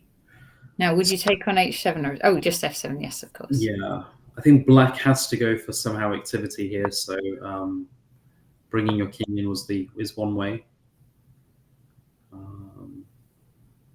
Maybe knight g3. Knight g3 has to be played, right? Okay. Yeah. I like knight g3 sort of pinning.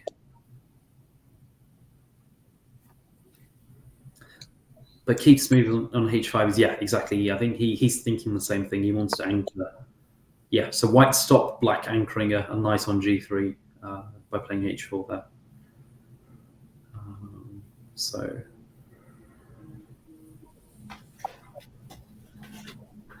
maybe some chances for black here still, right? Practically, at least. Yeah. Definitely.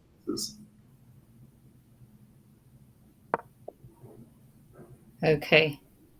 So Mikhail's trying to gang up on that e6 pawn. Do you think there's anything this knight and rook can do? Yeah. You could still go for a knight g3 plan, but but just take on e6 straight away. Yeah. Bishop d3, no, that's terrible. Okay, so Bishop d3 is so tempting. I think it's And you've got f2 and rook c1 check and stuff to worry about.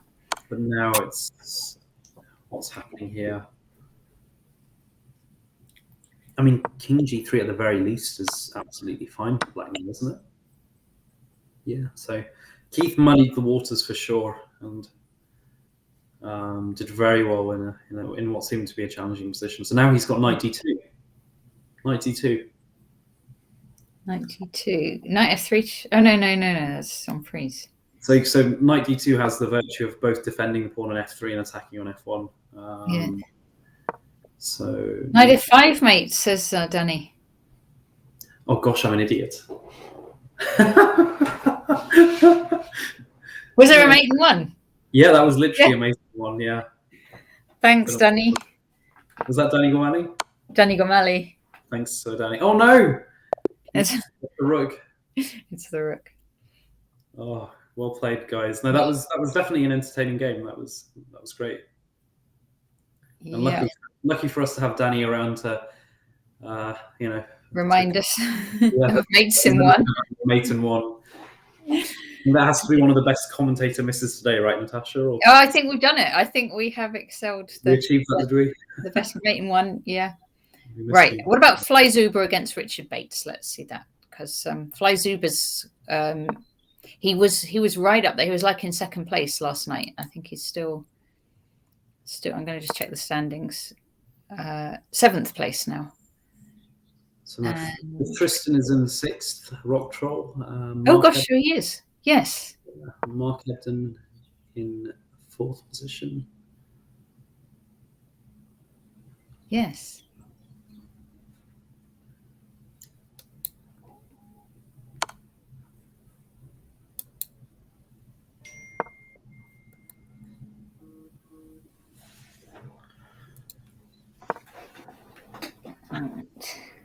Hard to call this position, I'd say, overall, but I think White's looking dangerous, I'd say. White's got very active pieces, but clearly has to be still quite careful. Knight c4 now, maybe? Oh, no, Rook c4. Ah, Malcolm's joining. There we go. Hello, Malcolm. How are you? Hi, Natasha and Ameet. I've accidentally clicked on the link. Am I going to get paired? Will I have to play as well? Oh, which link have you clicked? Yeah, get Malcolm to play and commentate. I'm getting this before I commentate. You continue your game. We'll commentate on it while you're playing. That'll put you off if anything. All right. Oh no, I haven't clicked join. I have to click join in order to make it happen. You haven't clicked join. Oh, that's good. Okay, fine. I mean, maybe I'll do that during the stream for a laugh. Yes. Yeah. We'll get Peter, are you abroad at the moment? Yes, I'm in Canada, Malcolm. You're in Canada, yeah? Yeah. Trying to find out more about the chess scene. I was saying at the start, I played a few tournaments, so that's been good. Oh, great. Are you going to come back to England? Over summer, I think. But I'm not sure. I think I don't know. I was thinking about coming back for the British as well, but we'll see how it goes. But would be. Oh, nice. Yeah, you must. Yeah, come back for the British. Come and be the Blitz champion again. Yeah. There should be a GM norm in the British, because planning to invite some GMs and things. So. Oh, fantastic. Okay. Anyone any requests for who to watch, or I will pick one. I'm going to try maybe go for one. If Tom Rendell is white, let's go to Tom. Yes. Is Tom that Sonny Baker? Is Sonny Baker Tom? Right. No. T. Rendell is Tom, and Sonny Baker is Chris Baker. Chris Baker. It's Chris Baker. Of course, the motorbike. What a giveaway. Yeah, the picture of a motorbike in the handle. Of course. No, where was Tom Rendell? Right at the bottom. Oh, there we go. There we are. Got it. There's Alex Holochek, Yes, we'll look at him as well in a moment. Always pick on the chess arbiters. So some sort of weird perk, or yeah, looks like a modern defense. Yeah. Hi, Wilsonia. Yeah. But yeah, Tom plays very well against us. I played a few games with the black side against him online. I think he's done quite well. So white's knight on f4 and g5 are quite annoying.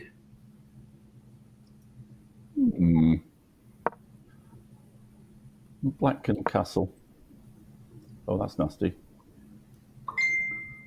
That's mean and nasty. Yeah.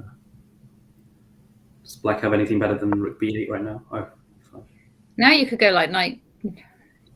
Could you go knight g6? Oh, Natasha.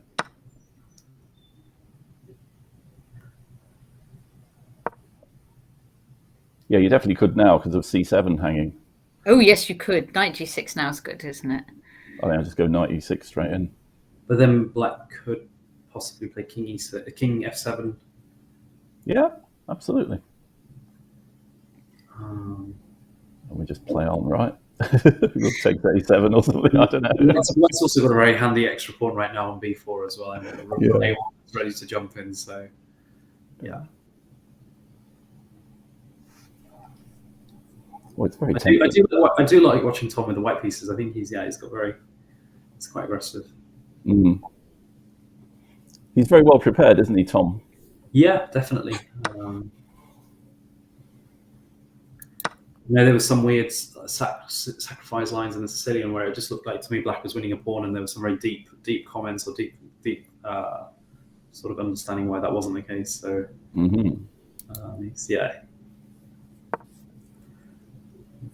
all his pieces are just beautiful right now. So nice on g5, everything is just great. So yeah, he's just ensuring he's won a second pawn for nothing, right? Yeah.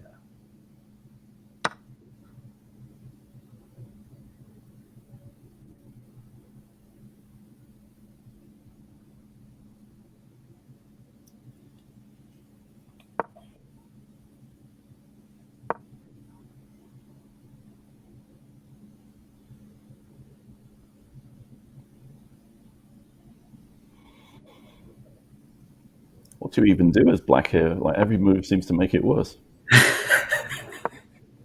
Exactly. You said it right. I mean, moving away the knight from d7 and now f7 is looking very weak if white plays queen b3, right? And c5's just gone. Oh, here you go. Looking very weak. Can we take it? Yeah. I think we can feel black's pain though. I think it was very uncomfortable. So it's Tom. I suppose you could take back with a pawn. Yeah. Was he thinking of playing queen b3? Or... Yeah. White. There's a few options here. Queen c7 if you want to be boring about it. Yeah.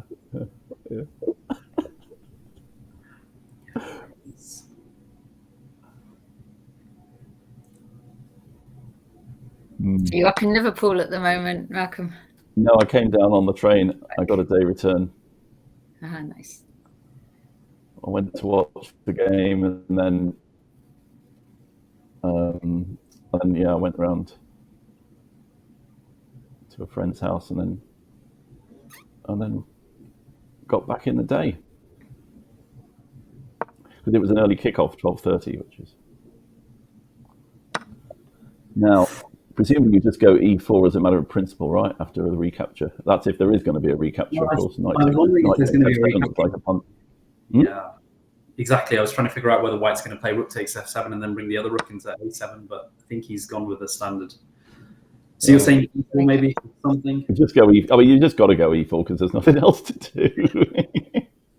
By the way, Fly Zuba, who's playing black, is also a strong player. We saw some of their games last night, and they were very strong too. Ukrainian player. Ah, it's a Ukrainian player. Okay. Yeah, I noticed a lot of Ukrainians in the list, which is really nice. Really nice, yeah.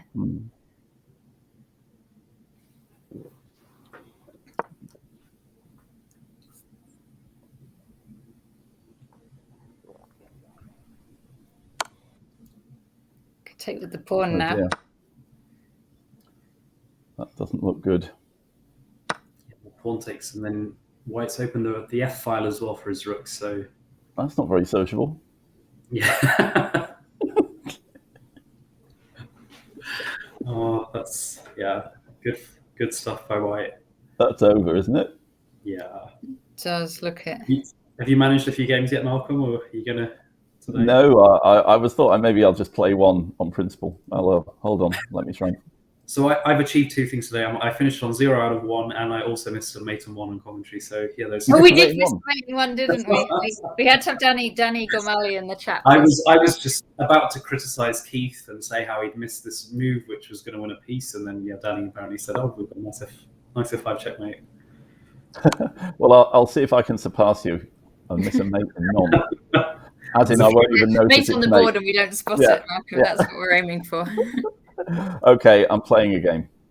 One You're game playing? before we start commentary. Are you? Okay, we've got to commentate on Malcolm. Is your name Malcolm? I've got black as well. Yeah.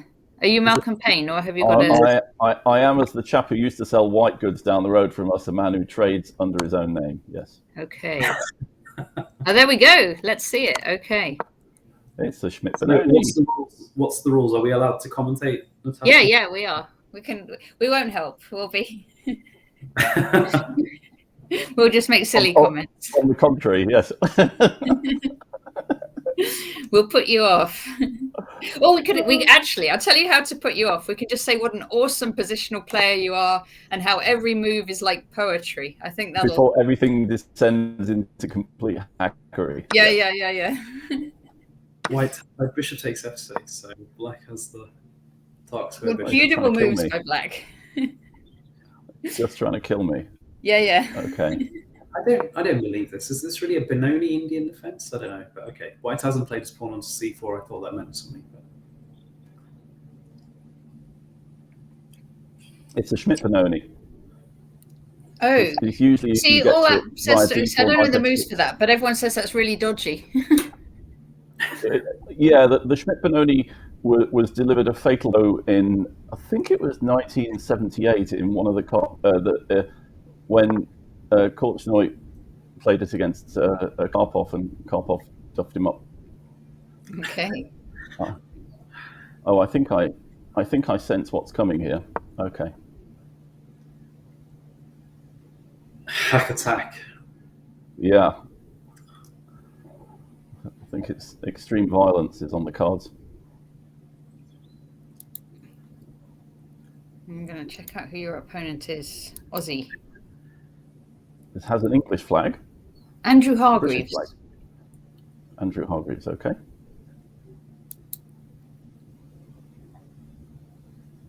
It keeps saying Aussie will auto-resign. I don't know what that means. Oh. I wouldn't count on it. They were thinking... I'm not. Trust me, I'm not. Okay, I mean, we have to fight fire with stupidity, right? Okay, well, let's just develop a piece anyway.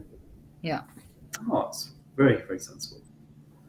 I thought B5 was on the cards there when you said that. Yeah, no, trust me, I was thinking about it. We might see it. We might see it in a minute. Ooh, what? F4. Ooh, what? Okay, come on. B5. This is fighting fire. That feels like the only appropriate response. Any game as well. That's great. Yeah. By the way, in principle, in these positions, I think black should always take with the e-pawn and go f5 anyway, but I didn't. More fool me. Okay, well, I've opened a file before him, so there. No.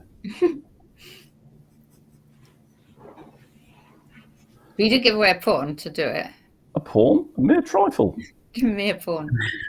Blue Grey Haze is Malcolm. You're playing under the US flag. I know. I've got a very, very funny story about my Instagram that I'm going to share on Twitter at some point. He's threatening E5, trapping him with beastie. It's not very sociable. I have problems with countries and things like that. Sometimes I get into a bit of a tangle with them. So my Instagram, I noticed that the only thing I was getting was either table tennis or adverts for shopping centres in Tashkent. And weird. Yeah, and then I realised that what I'd probably done was set my Instagram country to Uzbekistan instead of the United Kingdom. Easy mistake to make, right? Old people shouldn't be allowed to have phones or go on Instagram. Well, you didn't create a profile when you were in Tashkent for some chess thing. Yeah, maybe.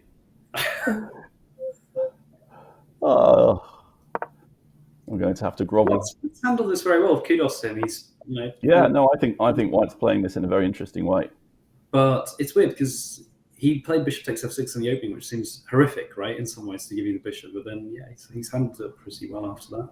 Yeah, no, it looks quite interesting the way that it's been played by White. Black has got the two bishops, so the only good thing about my position is that I seem to have at least ruled out the h4 h5 mating attack. That's at least that's true. Yeah, that's off the agenda. But instead, I'm getting attacked from another direction. How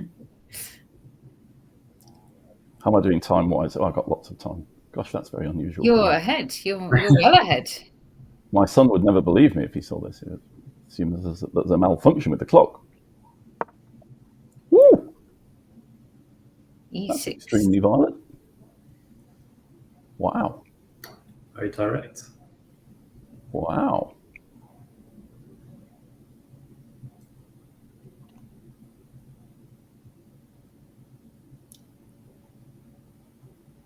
Go on. I think it's time. I think it's time I did something. Come on. Ooh. I think it's time. It's not exactly a sacrifice, is it? Because it's time I played a chess move in this game. Yeah. Oh, now I think the tables are turning for in Black's favour for sure. Now it feels like my boys are in the game suddenly. There's a lot of scope for that bishop on g7, right? Yeah. And there are a lot of cheap and nasty threats, which is, what I like. Oh, actually, can we play queen takes knight? Interesting. Queen takes knight is definitely a punt. Queen takes knight and then bishop b2, isn't there? Yeah. But who knows?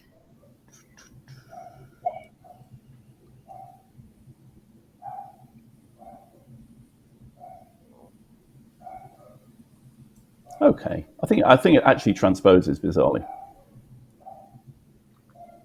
Let's do it just for fun, just because he's short of time.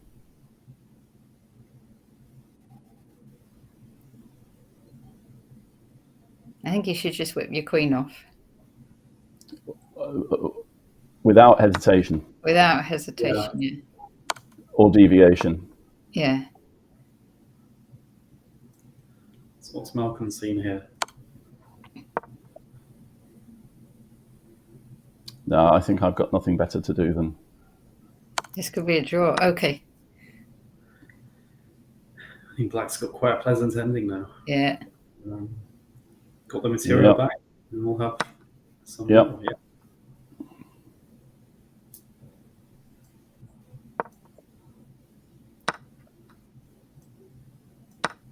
Yeah, I seem to be attacking lots of his pawns. Oh, excuse me. Okay. Oh, it's my auntie from Johannesburg. Hold on. Okay. I'll have to. I'll call her back. Wait a minute. Sorry, won't be a second. Well, she won't understand, actually. She's 85. Right.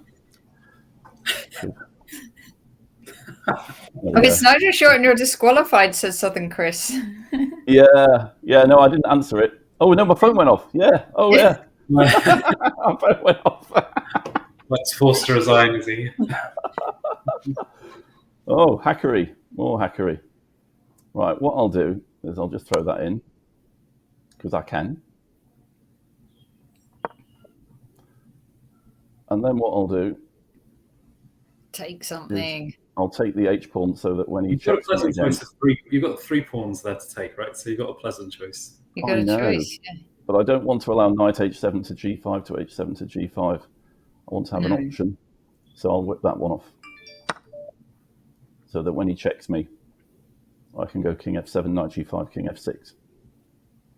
Knight g5, king g7. And knight e4, king g7. Your opponent has only 10 seconds to finish the game. Ah.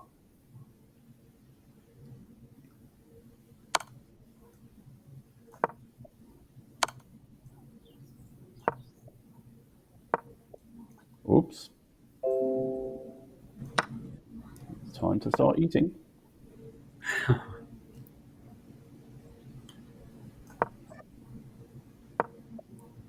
Blue Grey Haze is asking you about any announcements about the Olympiad in Chennai. Yeah, we know when it is. When is it? It's June. From memory, the starting date is the 29th.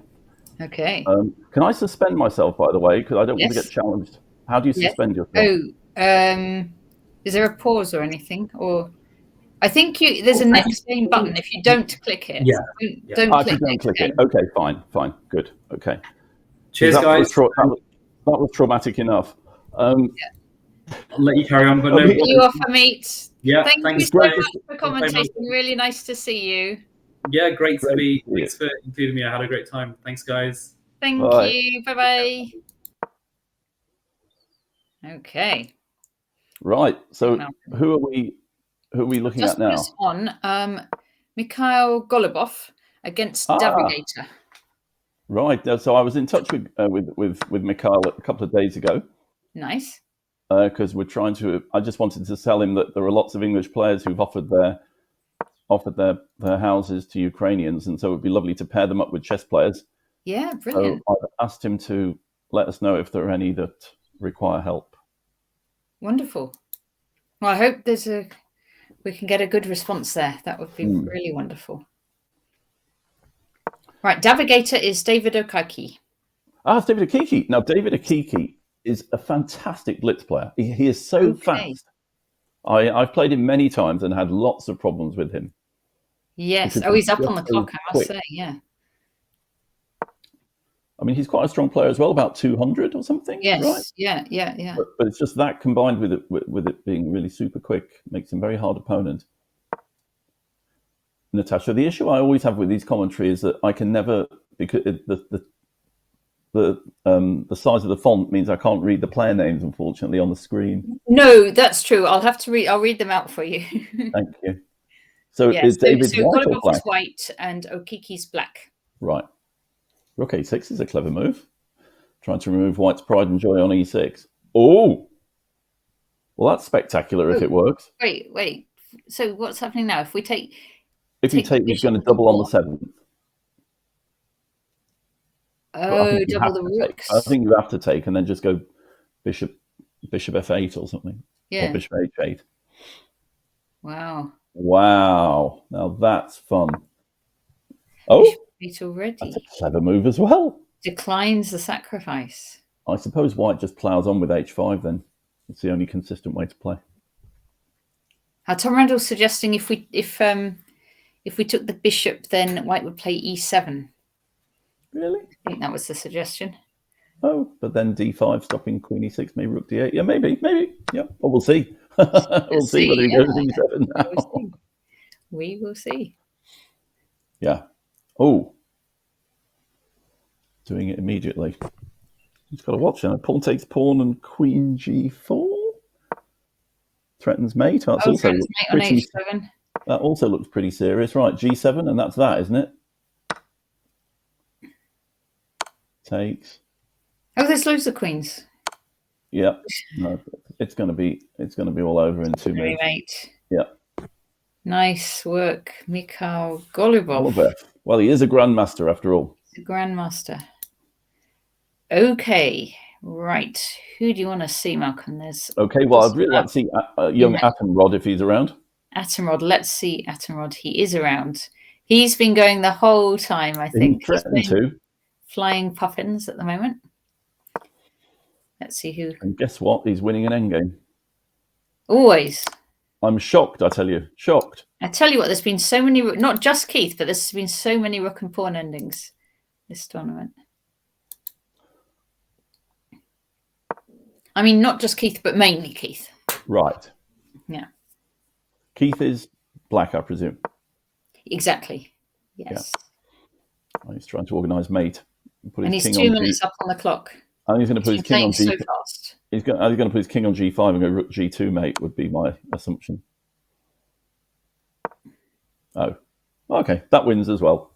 Pin. That's resigns. You just go B3 now. Oh, yeah. Bishop gone, isn't it? Yeah. Bye-bye, bishop. 4 seconds left as well.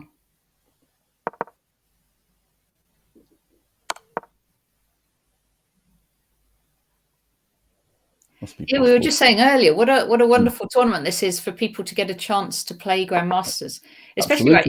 Yeah, because like when we logged on in the morning, it must have been about like 6 a.m. Me and Matthew were doing a commentary, and really everybody, like all the hardcore titled players were there, and so anyone who wanted to play a Grandmasters, easy chance. Oh, that's fantastic. Yeah, no, it was really nice. Isn't that one of the joys of chess generally, though? I've always thought.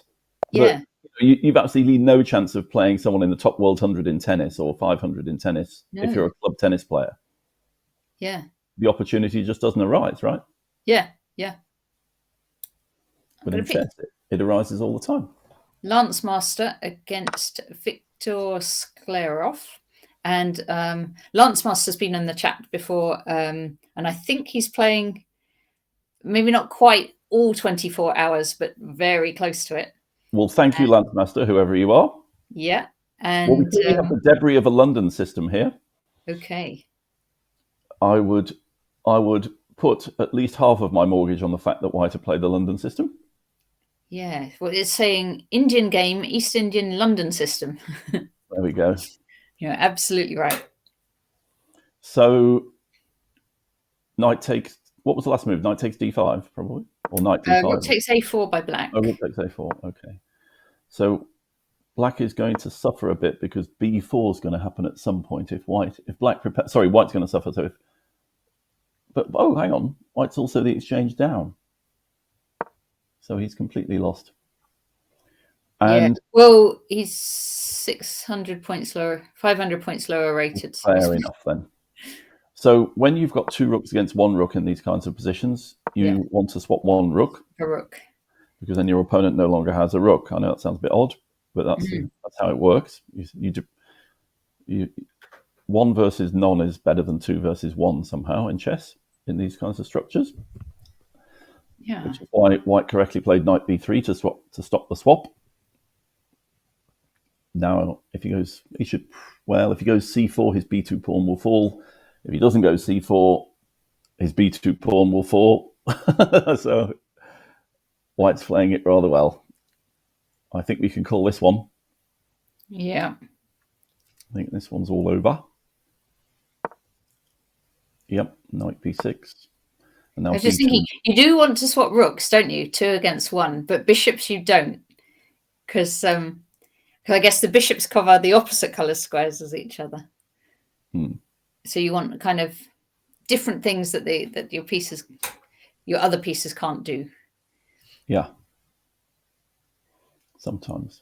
That's a hard one to judge, I find. I suppose there's no general rules. That's the beauty of chess. Yeah. Oh, White's doing his best, but he's going to lose his b2 pawn. Come what may. And then that b2 pawn will advance, and that will be the end of the game. Oh, yes, this looks bad. As sometimes happens in the London system, the bishop doesn't get involved. If White isn't careful, sometimes the bishop just doesn't get involved. But when it does get involved, it's a very strong piece, often enough. Sack all the pieces to win. Let's see that. Just because I like the username.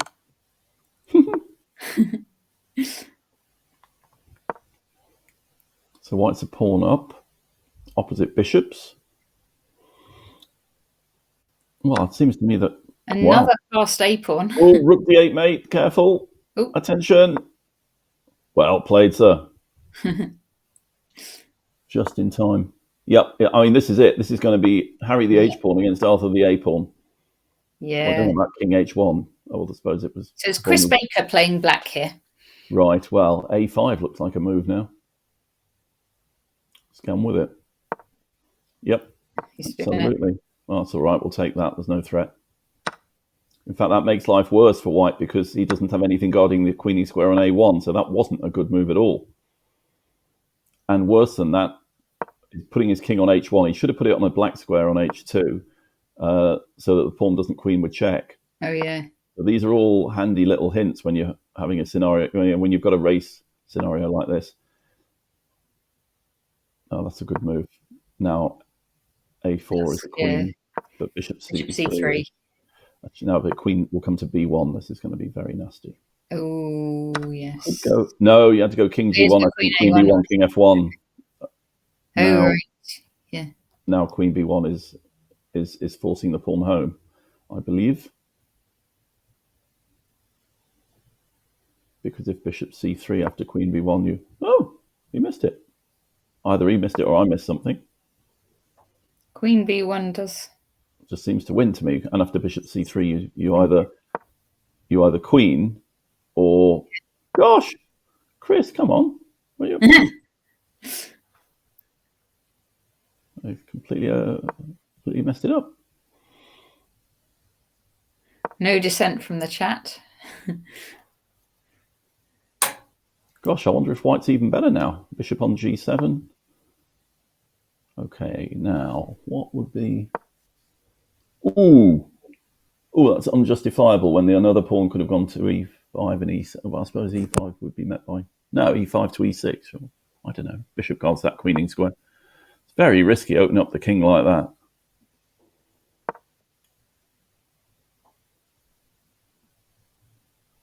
Yeah, that's asking him. Do you want to lose your A pawn or allow H7? This is going to run out of time as well. Yeah, this is good. This is good play by white. Yeah. By black. Oh, white. Well, there we go. So was that a win for the underdog?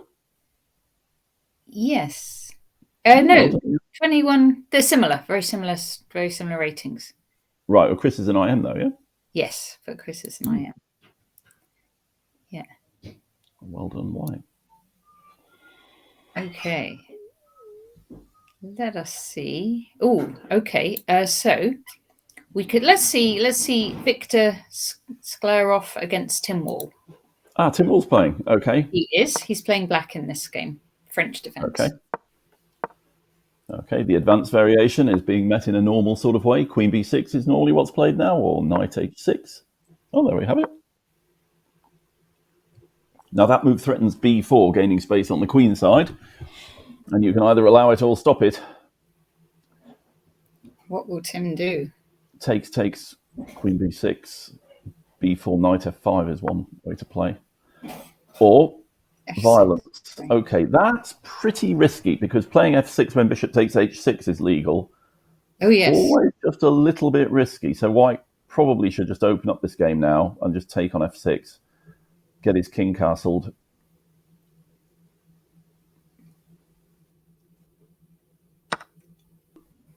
And black could get into trouble. Okay, that's another way of doing it. And now e takes f6, he must play. Positionally, he must play that. Don't let black play f takes e5 and open lines for his bishops and things. You want to keep this e5 square empty for a white piece. Yeah. No, I don't think so. Don't like that. Fe now, as fast as possible. And not what you don't worry about knight takes e5 and all the rest of it. So, for example, if f takes e5, knight takes e5, threatening queen h5 check, you would have taken that and gone queen g5. Okay, this is also fine. I mean, it's not too bad. Not too bad, but white must take on f6. He mustn't allow e5. He mustn't end up with a weak pawn on e5. He must play e takes f6 at some point. Okay, whip it off. Come on, whip it off. This is good for black now. I have more pawns in the centre. You know, the white player is rated 2603. Well, I don't agree with him. Yeah. Don't agree Oh, I with him. suppose we've got a queen h5. Yeah, but knight f7. Even so. Yeah. But, right. I mean, I don't know. I'm really worried about maybe f4 now. Maybe f4. But I mean, black's bishop will come to c6 maybe on d7 to c6, and he'll have two nice bishops. It's true. Okay. Yeah. Just feels very comfortable for black. There's also queen b6 targeting f2. There's also pawn to c4. Actually, might not be too ridiculous because it's so hard for a white knight to get to d4. Yeah. Feels very comfortable for black, this position. White's going to try what, gang up on this h7 pawn, do you think? Or queen? You can try. Queen out. You can try. But yeah, as you say, this knight still hasn't got out yet. No, Oh, he's going queen c2. Yeah, I mean, I don't care if he takes it. Yeah, exactly. Okay. King h8. Then what, queen g6? No, knight out, just knight out. Well, Nice. you could go queen h4, and if knight f3, rook takes. Yeah. And after g3, maybe just back to f6. And then the knight couldn't come to f3. But queen c7's clever. It wins a pawn. This is a fork. Well, mind you, knight f3, then you take it, surely. And then you win two pieces for a rook. So bishop will have to make an abject retreat. And then bishop h2 is possible. black will win a pawn, mess up white kingside. Just feels good for black. Now, do we go full megalomaniac with e5, losing the bishop? No, we don't. We'll just retreat it and then go e5. Nice and sensible. Yeah. So now the threat is e5 to e4, amongst other things. And I'm sorry, but whatever White's rating is, I don't agree with how he's played it. You never know. He might have been up all night. Yeah, no, absolutely.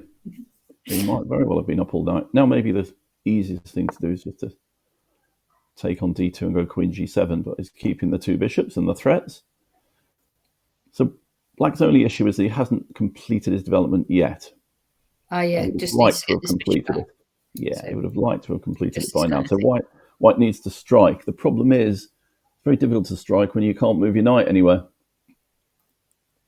So I guess just rook ae1 for the moment would be a start, and then f4, and then knight f3 and knight e5, and white has some play there. Maybe. Who finds the move f4? Rook e1, he's gone. Yeah, I would expect him to do that, followed by f4. But e5 would have been my move for black there, and then if f4, e4. So now f4, come on, you got to play f4.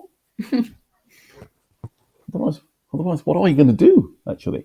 I mean, what is that? What is white's next move if it's not f4? King g2, maybe? I don't know. It's queen d1. We're playing for cheaps. Fair enough. It is the charity challenge.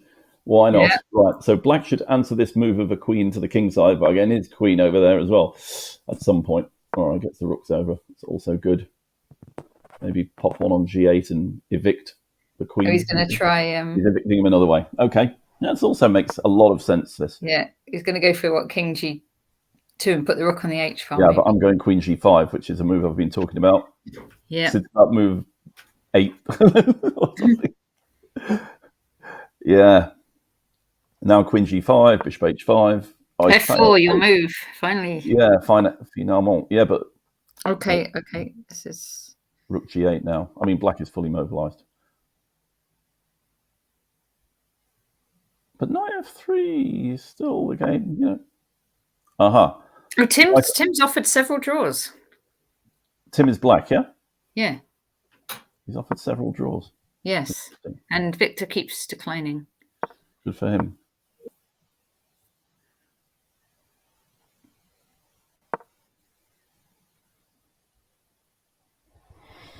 c4. He's trying to clear the e4 square for a piece.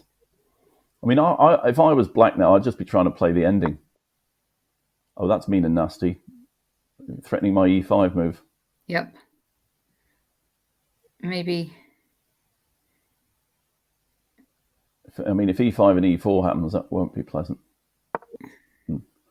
There we go. A white piece finally arrives on e5. Hurrah. Right, knight f3. Come on. Come on. This is not difficult chess. No, never. Okay, now e5. Okay, Yeah, so come on, you don't. It's all about F5, the opponent's pieces in the box, you know.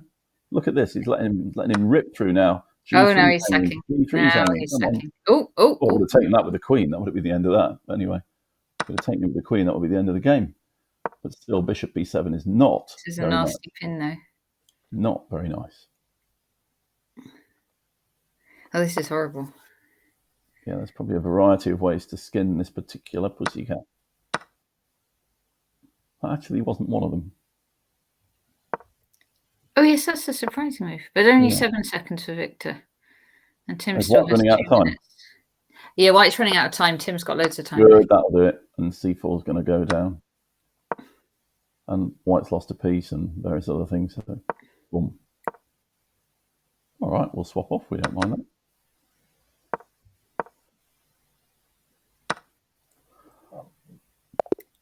Smooth game by Tim. Well done, Tim. Okay, let's have a look at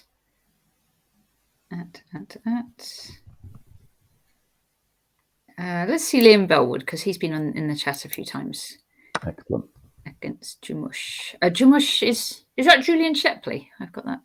It might be. I don't know why. Could we play through this game from the beginning, Natasha? Julian because Shepley, yes, of course. Let's see it. Although I could hear the Queen B6 and Queen B3 happened, but apart from that, was it an exchange Slav maybe, or no? So a Tarash.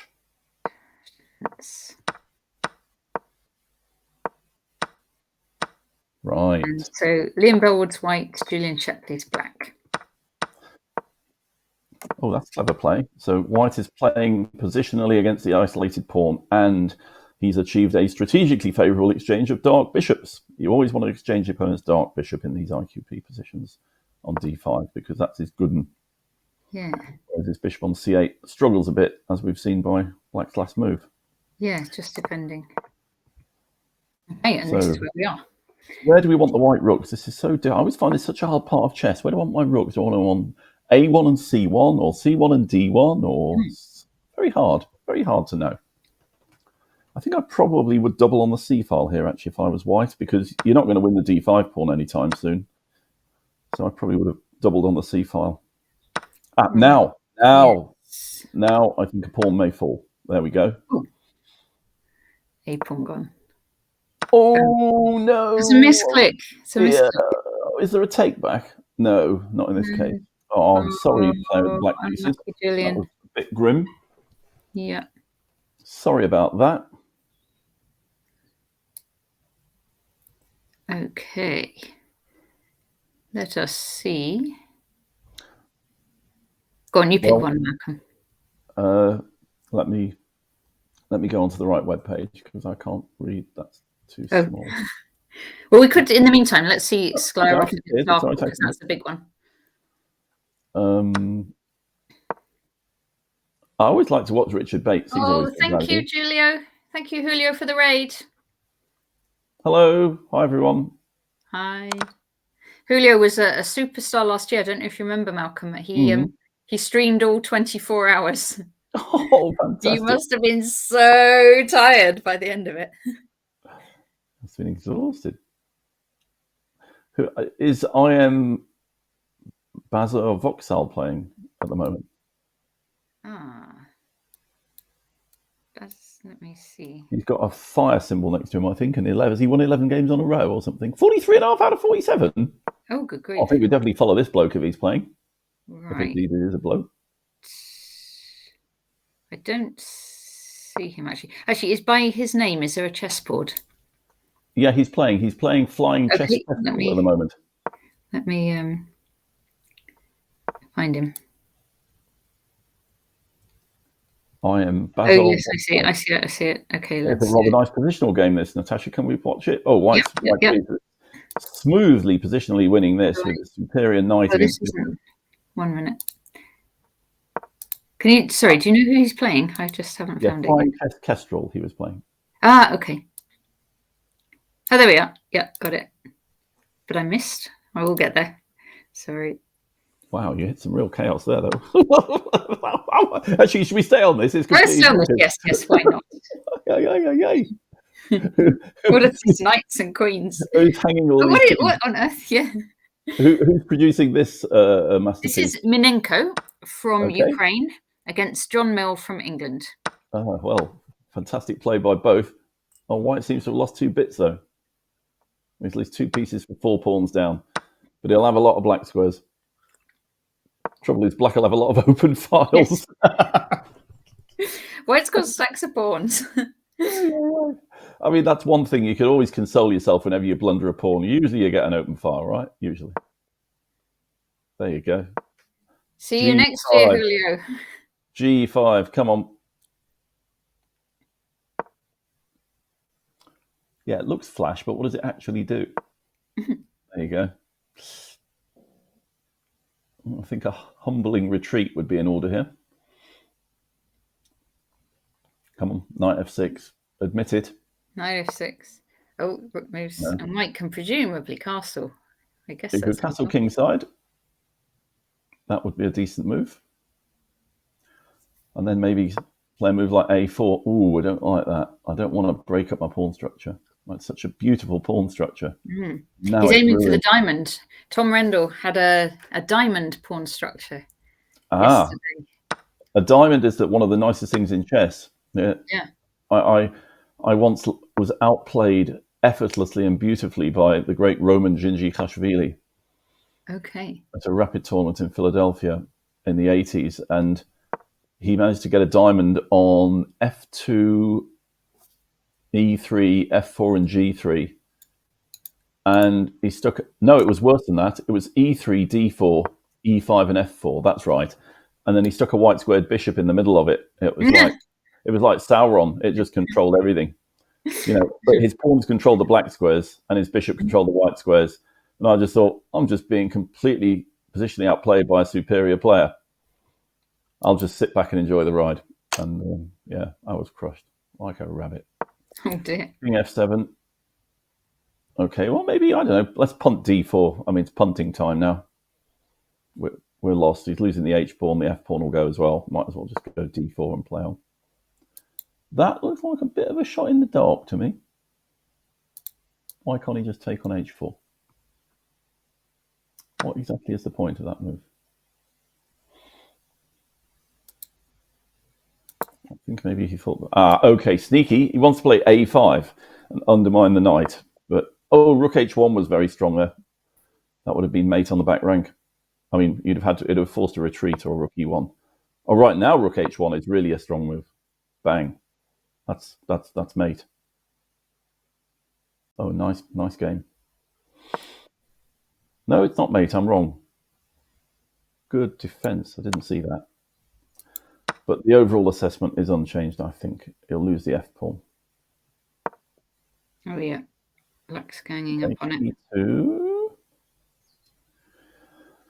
King e2, and then bishop e6, bishop d5. I mean, black should win.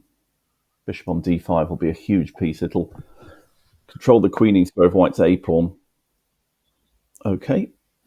That pawn survives, lives to another day, but you've got bishop g4. Check looks pretty strong. Pretty strong. Or the sneaky rook h2 threatening bishop g4. Oh, check. Yeah, no, this is yeah, because if king c1, you get mated. Yep. Oh, another knight's coming in as well. There might very well be a mating net here. Looks pretty scary. Perhaps you just play the boring rook d1, I don't know. Boring rook d1 played. Right, let's get this king on the back rank. Maybe it's not so easy. Or you can just play rook d2 and take on c2. And take on c2. And then there's just nothing left to play for, is there really, for white? Yeah. He's done it. Yeah, whip that off. You've only got 30 seconds left. And White's got 44, yeah? Yeah. So the game goes on then in that case. Yeah. Yeah, because it's not so easy to finish these off.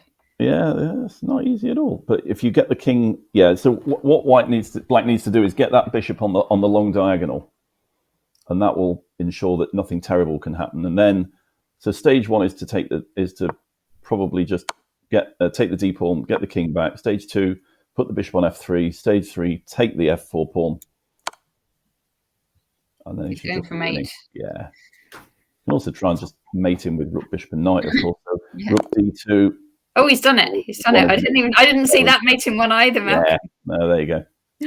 Now, rook, bishop, and knight mate, yeah? You see, you put the rook on the second, and then you guard one of the squares with the knight, and that's it. But he did it in one. Very nice. Okay, I'm putting Julio Calcina's game up because he's the guy that's just finished streaming now. Okay, and he's white or black? He's playing black, and Doc Holiday from Germany is playing white. Okay, on knight d4, nice move. Oh, and there was an almost diamond there. Was it a knight on d4? Yeah, there was a knight. Yeah. Not okay, quite, well, I would probably take with the c pawn here. Probably. Nothing wrong with taking with the e pawn either. Yeah, I think I prefer that. It's sort of potential kingside avalanche. Now, bishop f3 would be a good move here, followed by b4. Diagonal.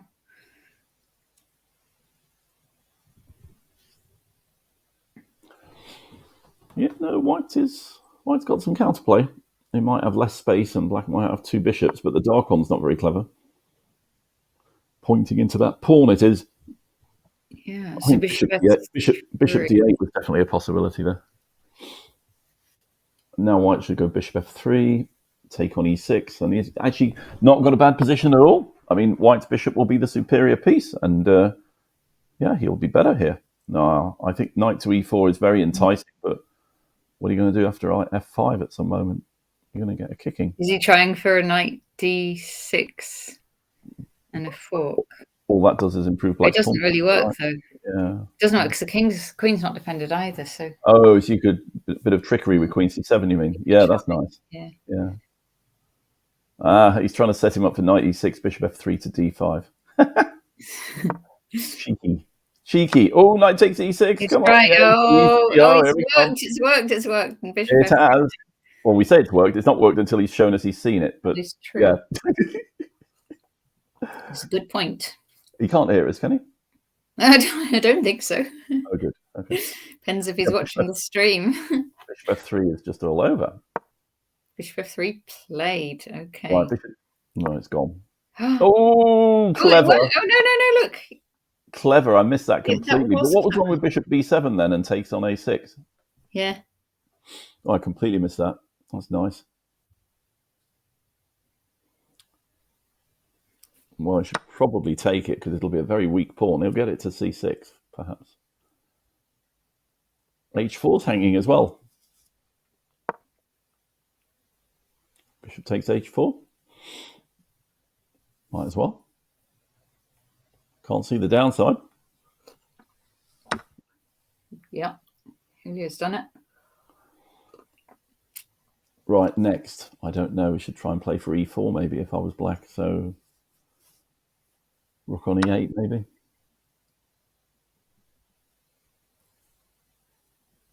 Try and get the pawn to e3 and the bishop to f2 on a good day.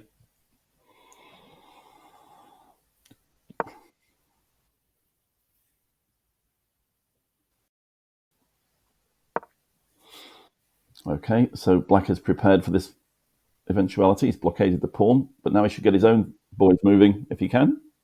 You could throw in bishop g5 to try and... Very strong move, wins the c6 pawn, potentially. I mean, you could also... I just want to play e4 somehow, so... Just rook e8 and then bishop g5. Yeah.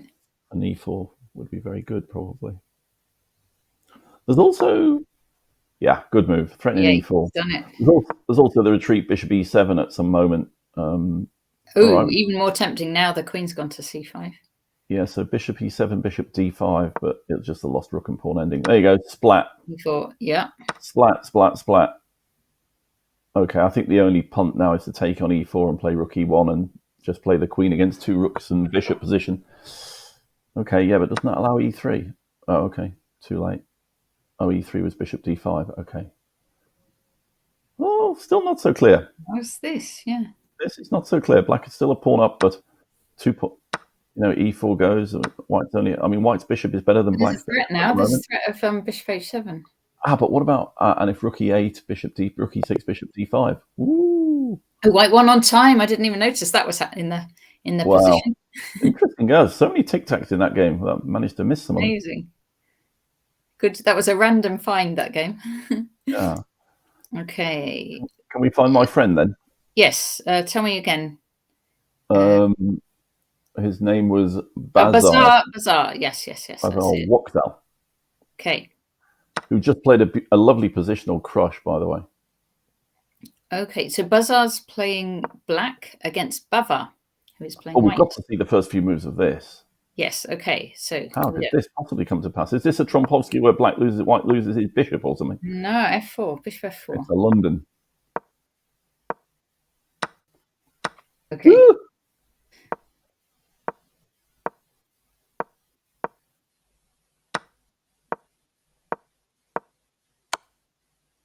Check. Oh, beautiful. Ooh. Look at that. Look at that. Yeah. Wow, that's how to deal with the London system if you're watching. Anyone? Wow. Yeah. Brutal. Okay, don't castle. So he's a good player, this Bazar Woxel. He's a great player. Yes. We do know who it is, I think. He looks really strong. Let me tell you. Nikolai Vlasov. Oh, okay. Vlasov, yeah, he's a very good player. Gosh. No, I mean, white's just completely, it's gone. Yeah. That's a punt. Knight d6 is on. Castles is still not possible because of knight e7 check and queen takes h7. Oh, yes, yes, nice. Would be unfortunate. That could happen. Well, it won't happen because that's queen c7 happening. Yeah. So I don't know. Queen g3 might be the best chance here, but it's lost. It's a lost position.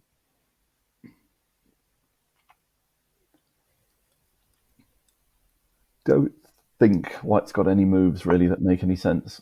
King e2. Okay. Oh, you can. Yeah, I suppose if you haven't got any moves that make any sense, play a move that doesn't have any sense. Why not?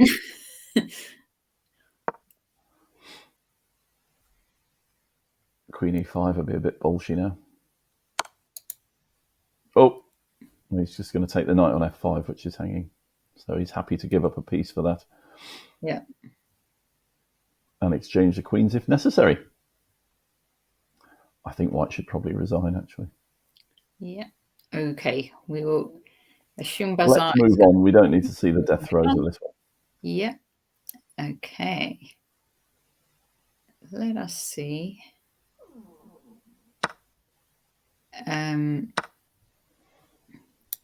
I haven't seen any of Atomrod, actually. Oh, haven't you? Oh, well, we better do that. Anyway, we saw it one game, but it was only fair because he is winning the tournament. Yeah. As I thought he would, as I never doubted. There we go. Atomrod. Oh, and it's a rook ending. Who is he playing? Of course it is. Flying Chess Kestrel. Let me just see. Maybe we did know who that was. I've now forgotten. Who's white and who's black? I don't know. Sorry, Keith's white. Well, Flying Kestrel's putting up a great fight. Yeah. To get a rook ending against Keith.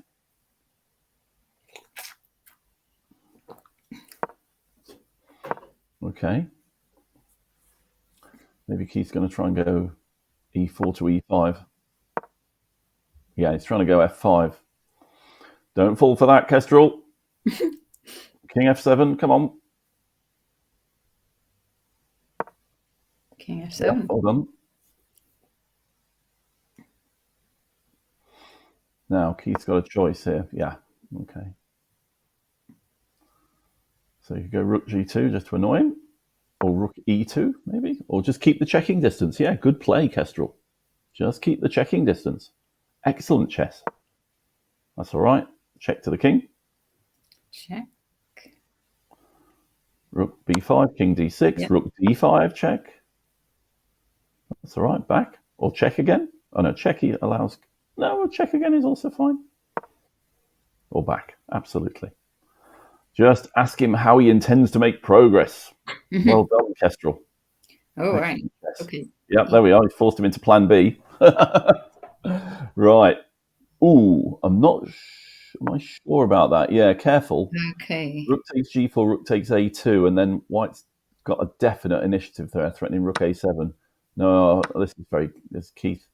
So how Keith gets you in the end, you see. Rook a7's coming Yeah, next. you think you're holding on all the way, don't you? And Yeah, you are, but yeah, not mate. Yeah, so, okay. Oh, thank you for the raid, Master Chess Dojo. Okay, now, if king... Now, probably just rook h7, exactly, and that looks like Mr. Zuggy. Rook e7, yep. Any move loses a pawn. Masterful play by the Grandmasterful. Rook e7, yeah, such good play. Yeah, that was that. They got him in Zugzwang in rook and 2 v rook and 2. Beautiful. But the question is, He can he take always the does pawn? it.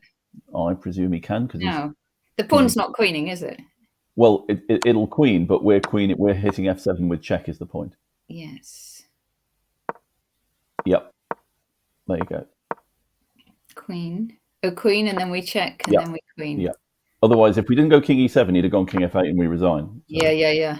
Oh, there's a sting in the tail. I think the Kestrel deserves that. I think the Kestrel deserves that. He played really well. Great chess. Well played, Mr. Well played, Kestrel. sir. Yeah, that was brilliant. Cool. That's really well done. I thought he was going down, actually, but nice little sting in the tail. I thought Keith was doing it then. Yeah, nice little sting in the tail. Okay. Fine. Great stuff. So let's have a look at Hebs. So white is Labeshlivex and black is Mark Hebden. Okay. Well, this is very risky stuff from Heb. Maybe he goes queen e7 or something? Oh, thanks so much, Duke of Bebington. Big congratulations on all your streaming. Amazing job. Is that Bebington on the Wirral? It's a very nice place if it is. Oh, I don't know. Duke of Bebington, where are you from? And Hyde Park playoff between 8 worldly scholastic teams. Well, that's got to go. Yeah, fantastic fundraising, Duke. Let me just see. I'm just going to look up how much Duke of all my words. I've been on too long today. Yeah, Duke of Bebington has raised a lot of money, I think. 935. And if that's fantastic. Yeah, really good. Amazing.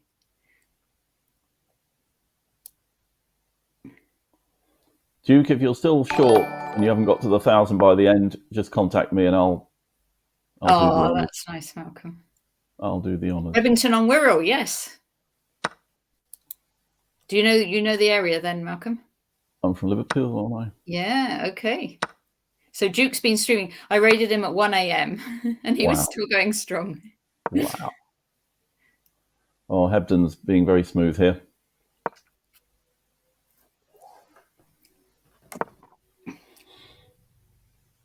What's next? Maybe we try and take his h6 pawn off him? That would be mean and nasty. Yep, there we go. He's going for it. He's going to round up that pawn. Yep. Poor Harry. He's been removed. He doesn't want to be removed. I'm going to let Kanwal on. She's here, waiting in the background. Here we go. Hi, Kanwal. Hi, Kanwal. Hi, Natasha. Hi, Malcolm. How are you? Very well, thank you. How are you? We're just watching the demise of Harry. Poor Harry. He's going to eat it. It's not what happens in Alpha Zero games. Yeah.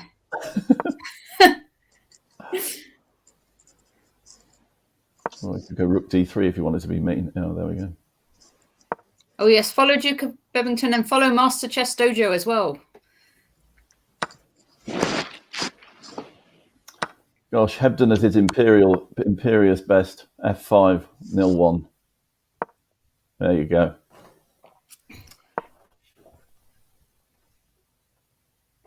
Very smooth.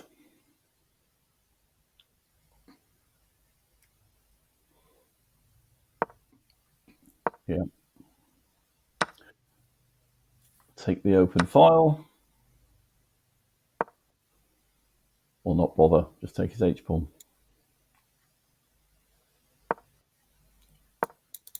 Yeah, that's the other way. 0 counterplay for white. So you can take the H6 pawn, come back to G4, and then start the pawns rolling. Or not bother with the H-pawn. Nope. Yeah, king will come to G4, take that. King will come to G4, pawn will come to G5, and yep, it's just all over. It's an avalanche.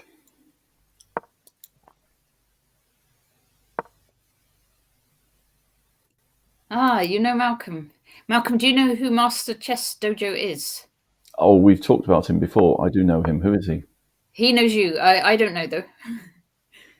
We have been in touch. I can't remember. Yes. Anyway, he says hi. Been in touch. He says he's known you forever. Apologies. It's my memory is not. Because I know people either. I know people either by their name, you know, their actual name, or their handle. or their handle. I mean, I do know Master Chess Dojo. I just don't know his actual name. Yeah.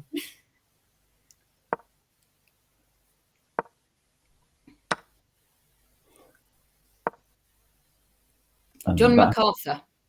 Ah, hello, John. Of course, that is forever. Sophia Rhoda and I came for the Barclays Yes to Chess. Indeed. And Hebden always winning. The thing about Hebden, when I used to play it on the weekend circuit a little bit, and Hebden was the master of it, it was always how quickly he beat people. Was one of his great strengths. Yeah. And he beat them so quickly, he had more energy than everyone else later. There is no stalemate, unfortunately. No stalemate. It's a lawnmower.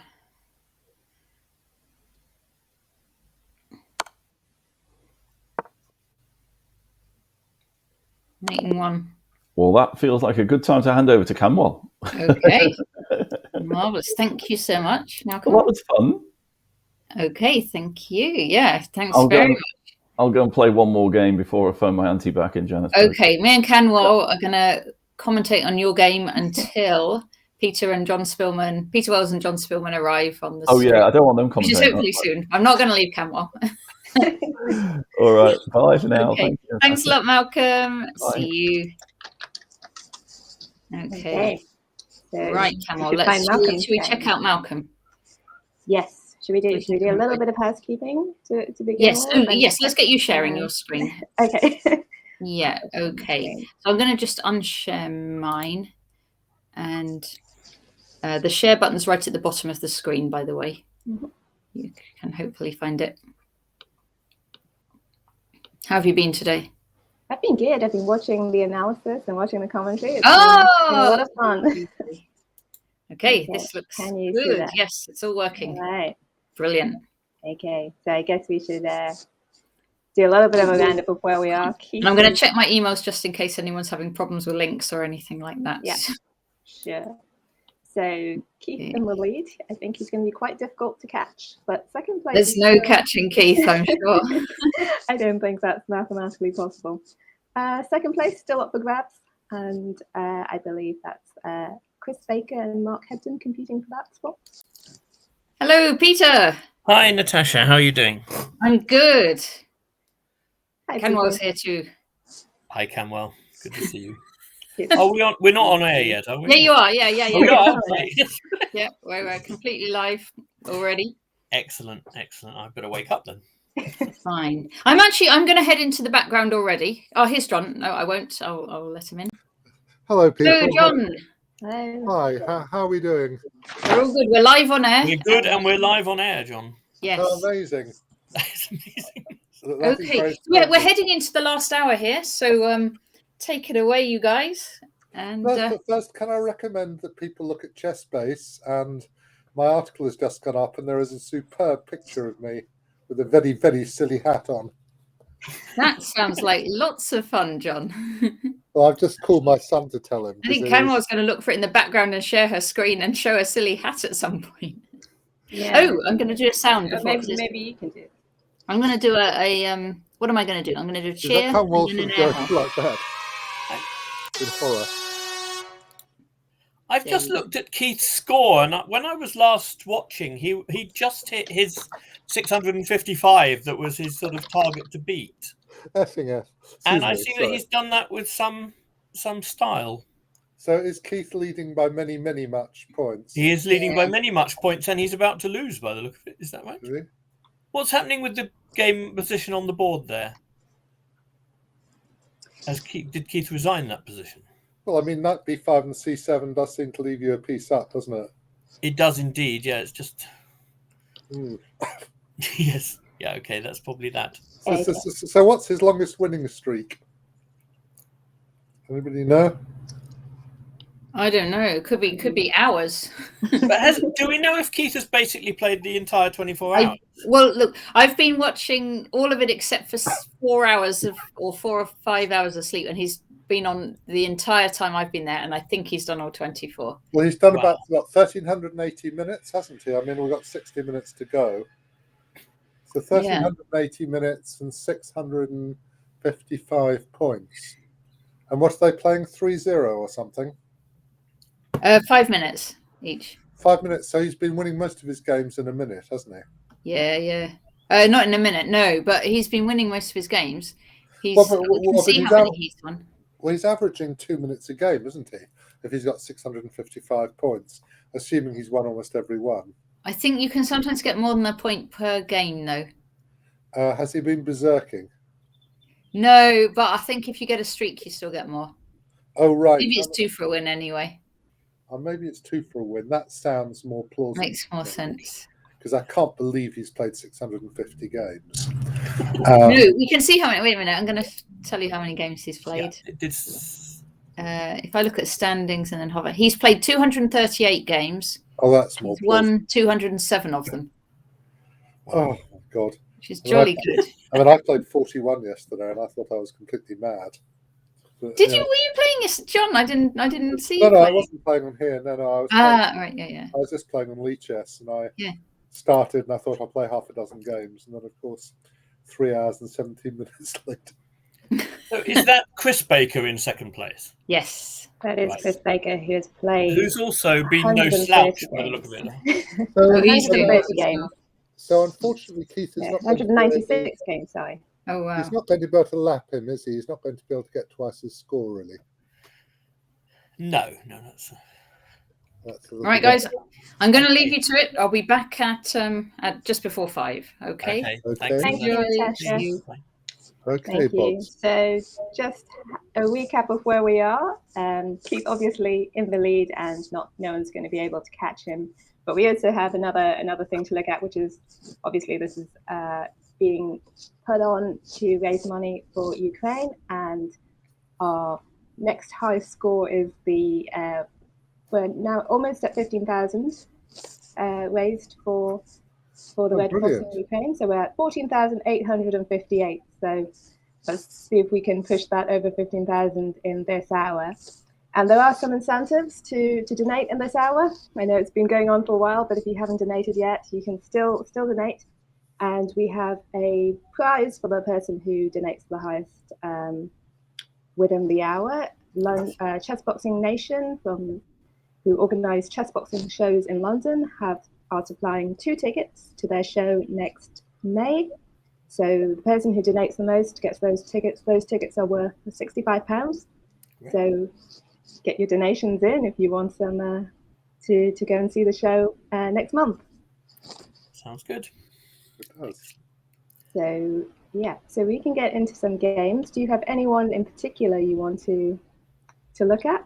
I think we're in your well, let's have a quick look at Mark against Thomas Rendell. Yes, that looks how's Tom Rendell doing? He is now playing black against Mark Hebden. I can see. And do we know how many points Tom has, or how many games he's played, that kind of thing? I can probably check that. So Mark Hebden is in third place with 378. Tom Rendell, I think, has chosen to sleep for part of this event. Good heavens. What a cat and a bounder. Really not the spirit of the thing at all. No, and not for someone of Tom's reputation either. Exactly. Okay, so he's only on 95 points, and he's only played 33 games. So that maybe he can up that score in this last session. That's a very interesting moment. Rook G8. Black sort of stops defending and tries to show that he has some. Yes, I wasn't sure he shouldn't have gone knight c5. Yes, now Black's counterplay might be getting somewhere. He's winning D or G pawn, isn't he? So I think he should probably have gone knight c5 if we go back a few moves. Yeah, Black is probably better now. Oh, that's not mate in 1. There's a square on B3, but there is. But I'd say black is much better now. Yes. Whereas it was interesting when we came. It sort of looked like White had pressure, but you had to remember to count the pawns, and Black was 1 up. But no, I think White needed to keep the sort of position under control, which he's failed to do.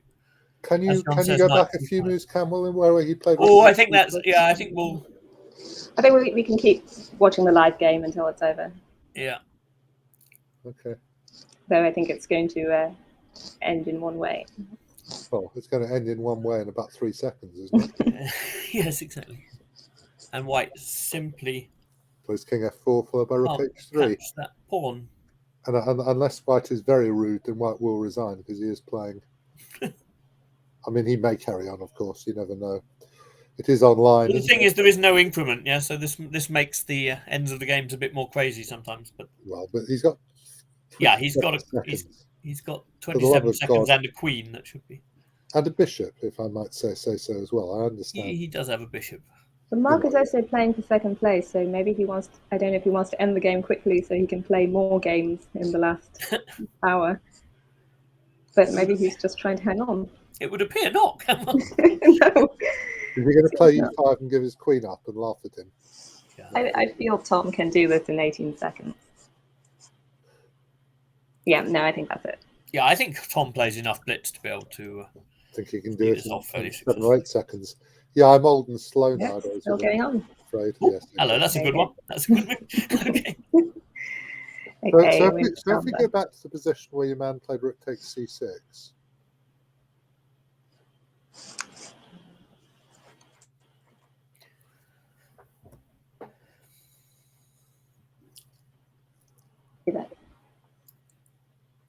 How far back do you want to go? A bit further.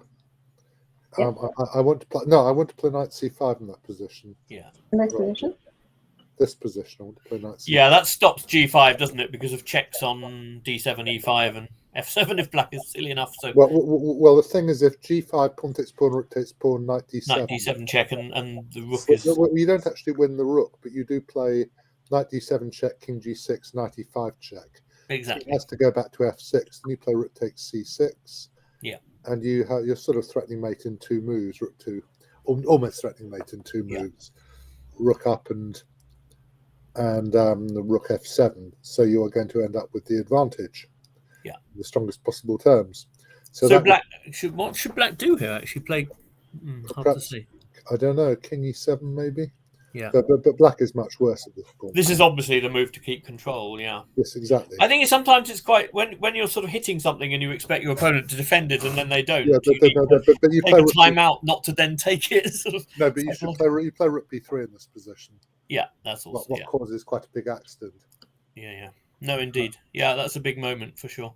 He can try king d6 now, and which is annoying actually because it threatens.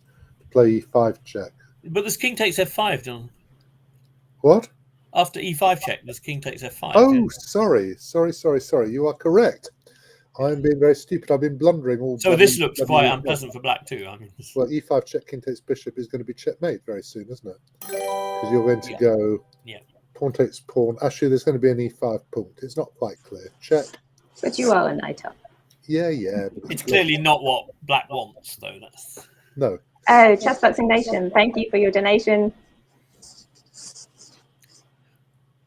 Okay, so we take a look around, see what else is going on. Indeed. And we don't want Chessboxing Nation to win the Chessboxing ticket, so please, donate something higher than Chessboxing Nation. Yes. Okay, let's see what else is happening. Games. So. And thank you, Chess Boxing Nation, for offering those tickets. That's very generous of you. That's great. The event in May, at the end of May. Let's see some Ukrainian players. Mikhail Golubev, how many games has he played? A lot of games. Well, let's see his game now. Yeah. Oh wow. It looks as though White is a bit unwell at this point, doesn't it? I imagine White's very unwell. So whose move is it? I mean, that's a question. Mikhail Golubev has played 67 games. Black's move. It's Black's move, yeah. So he can. Well, that's presumably taking on G3 is winning, and taking on E2 is a very simple way to win, followed by rudely playing Rook H5 in a minute. To be honest, taking on D5 probably isn't bad either, is it? Probably not, actually. Taking anywhere is good, but this looks... But this is much more entertaining. This is the much more entertaining way to do it, yeah, exactly. I have to say, I don't find any of it very entertaining on this. That's not the spirit, Jonathan, at all. No, but you know, for it to be entertaining, there ought to be some sort of Bishop G3 in play. There ought to be some sort of vague chance of a contest. Well, we're training the game a little bit This late. does look rather like the contest is over. Well, there does seem to be mate in about 4 moves. And the problem is if Rook F2, you can go Bishop takes pawn and Rook G1 mate. Yeah. Is the problem, because otherwise Rook F2 would at least cause a little bit of amusement. Yep. Also the fact that there's no defense against along the second rank is a bit unfortunate here. Yeah. Okay. There is Rook F2, so Bishop H2 and... No, it isn't mate. Bishop G1 will be mating with it, that's for sure. Yes. Yeah. Of course it will. Sorry, I'm having a hallucination. I was trying to play King F1, which is not even legal, as it happens. As you could have told me, probably. Well, I imagine you could, actually. Yeah. What have we got next? Right. Well, there's Keith again. What's Keith up to? Yeah. Let's see our leader. So how many bods are playing? There have been quite a few. So these are the people currently playing, but obviously it's been a 24-hour marathon, so we've had different players playing at different times. It seems like Keith is just an exchange down for nothing now. Do you think there comes a time when tiredness gets the better of a person? I'm actually going to... I was thinking Keith would never ever play E3 rather than F3. I'm actually going to switch the game because I think David Sedgwick is playing. Well, there we are. And he has offered to donate for every time we cover his game. So we should watch his game. And he's actually playing Dashman93, who is part of Chess Boxing Nation. So he's also contributing to this event in that way. Bishop A3. There's Bishop A3 to make things slightly more complicated, but... Yes. Well, it will, won't it, in these circumstances? Well, it will a bit, yeah. Oh, that won't. That will not make anything very complicated, because you can take and then you can take and check when you get forked. You can rudely give check. Indeed, yes. That is very rude and very strong. To rudely and decisively check. Okay. I do like to split properly when I'm going to. A reduction in the number of rooks, that should work nicely. It will work nicely. Yeah. Yes. I rather think the resignation would be the best thing one could do at this point. I think I'd play F3 just to laugh at him, probably. Splendidly unkind, Jonathan. Well, I try to be unkind when I play chess. Well, no, I don't. I try to win. I don't want to be unkind to my opponent at all, or not normally. I've managed to split the idea of myself from winning from the idea of my opponent losing. Yes. In an act of wizardry. Check is a good move. Driving the king back into the sea. Yes. I think those pawns are going to queen, aren't they, Kanwal? Looks like it, but two connected house pawns look quite strong. Yes. They look quite terminal to me. But let's allow David his moment of glory, because he has been playing a lot of games at this event, and he has Absolutely. been. Yeah. Really, has he? That's That's very good of him. A6. A6. Splendid, excellent, good stuff. Well done. Well played, David. Right, let's have a look at what's happened to Keith. Okay, Go back to let's Keith see. because Go back Keith to was bishop and F3. Oh. He's going to draw this at least. Keith's been swindling away.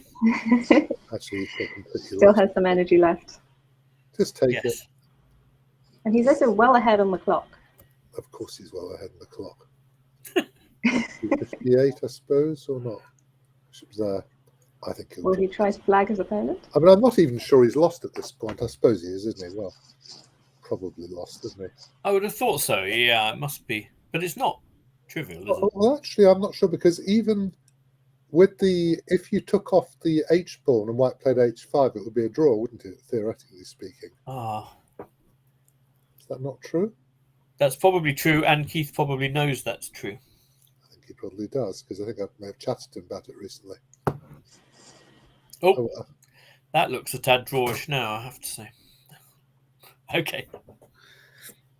And a draw. Yeah, we had to play Rook H5 to make a draw. So well Because he was done, losing on GM time. Norfolk, who I think is Andrew Brett, perhaps. You think he's what, sorry? I think he's Andrew Brett. Ah, okay. Yeah, no, I think I saw. Okay, let's see. But that was also polite of Keith to take the Rook, actually. It would have been a bit rude not to take the Rook, I think. Yeah, I think. But, you know, I mean, on Lee chess, they wouldn't have. I can tell you that. Or they probably wouldn't have. Oh, so thank you, Natasha, for the donation. Tickets are currently with you. Right, so what do we think about this position? If we were playing this as a proper game, do we think White's the C6 pawn is a bit weak, but everything else is quite good for Black, isn't it? Would you play Rook to E8 to E6, Pete, or do you think that then White would try to get in Bishop D6 and win that way? Yeah, I'm just trying to see whether. Might I be tempted to play Knight D7 to F8 to put E6 for the knight instead of the rook? That's probably a good idea, actually. Yes, I'm not sure about D4. I think I was sort of slightly trying to force D4, but now it's here. I'm not sure why I was trying to force it. No, because I don't like E4 very much. But no, I wanted that square for the knight, but it's a tricky decision at speed, I think. Oh, it's a very tricky decision. That's a good move. That allows some H4, surely. Oh, that allows an H4 trick. Yes, that's a nuisance. Okay, so take, and probably G4 there. Maybe, although he doesn't. There's no F5 threat yet, so it's not necessary. But it feels sort of aesthetically pleasing, doesn't it? Yeah, I don't know. I don't know. Maybe certainly take, and maybe start poddling your king over. A little bit of poddling might be in order at this point. I think if you just play G3 and then start to move the king. So are you poddling with a view to playing C4 eventually? No, I don't want to play G4. I wanted to play. No, C4. I said C4. No, I wanted to play King B6. Ah, you just want to go all the way up. Yeah, that makes sense. Now he can go Knight F6 again, and it feels a bit more harmonious than it did. I think that might be fine now, actually. Yeah, now he has the E4. What I didn't like about Black's move E4 is that it took away the square from the knight. But if White plays I mean, Black F3, then you win the square back again. F5 now. Yeah, now it feels like if anyone's better, it's Black. No, now Black he is going for your Rook E6 idea. Well, he's better, isn't he? Yeah, he's better, but... Okay, Rook E6, followed by... Okay, take it, I think. Probably need to take it, or do we... is that a good idea? Bishop D6. Bishop D6. Oh, Knight B5. Knight F4. Knight takes D4. That was nicely worked. Okay. The horsey runs around. It does. Oh, is that Mark? That's Mark's horsey, right? That's Mark's horsey. Yes. But, They're good pieces in Blitz, aren't they, horses, really? Yeah, but if it's Mark's horsey, then Mark's horsey is going to run around very happily. That sounds like a general rule, a general law of chess, Jonathan.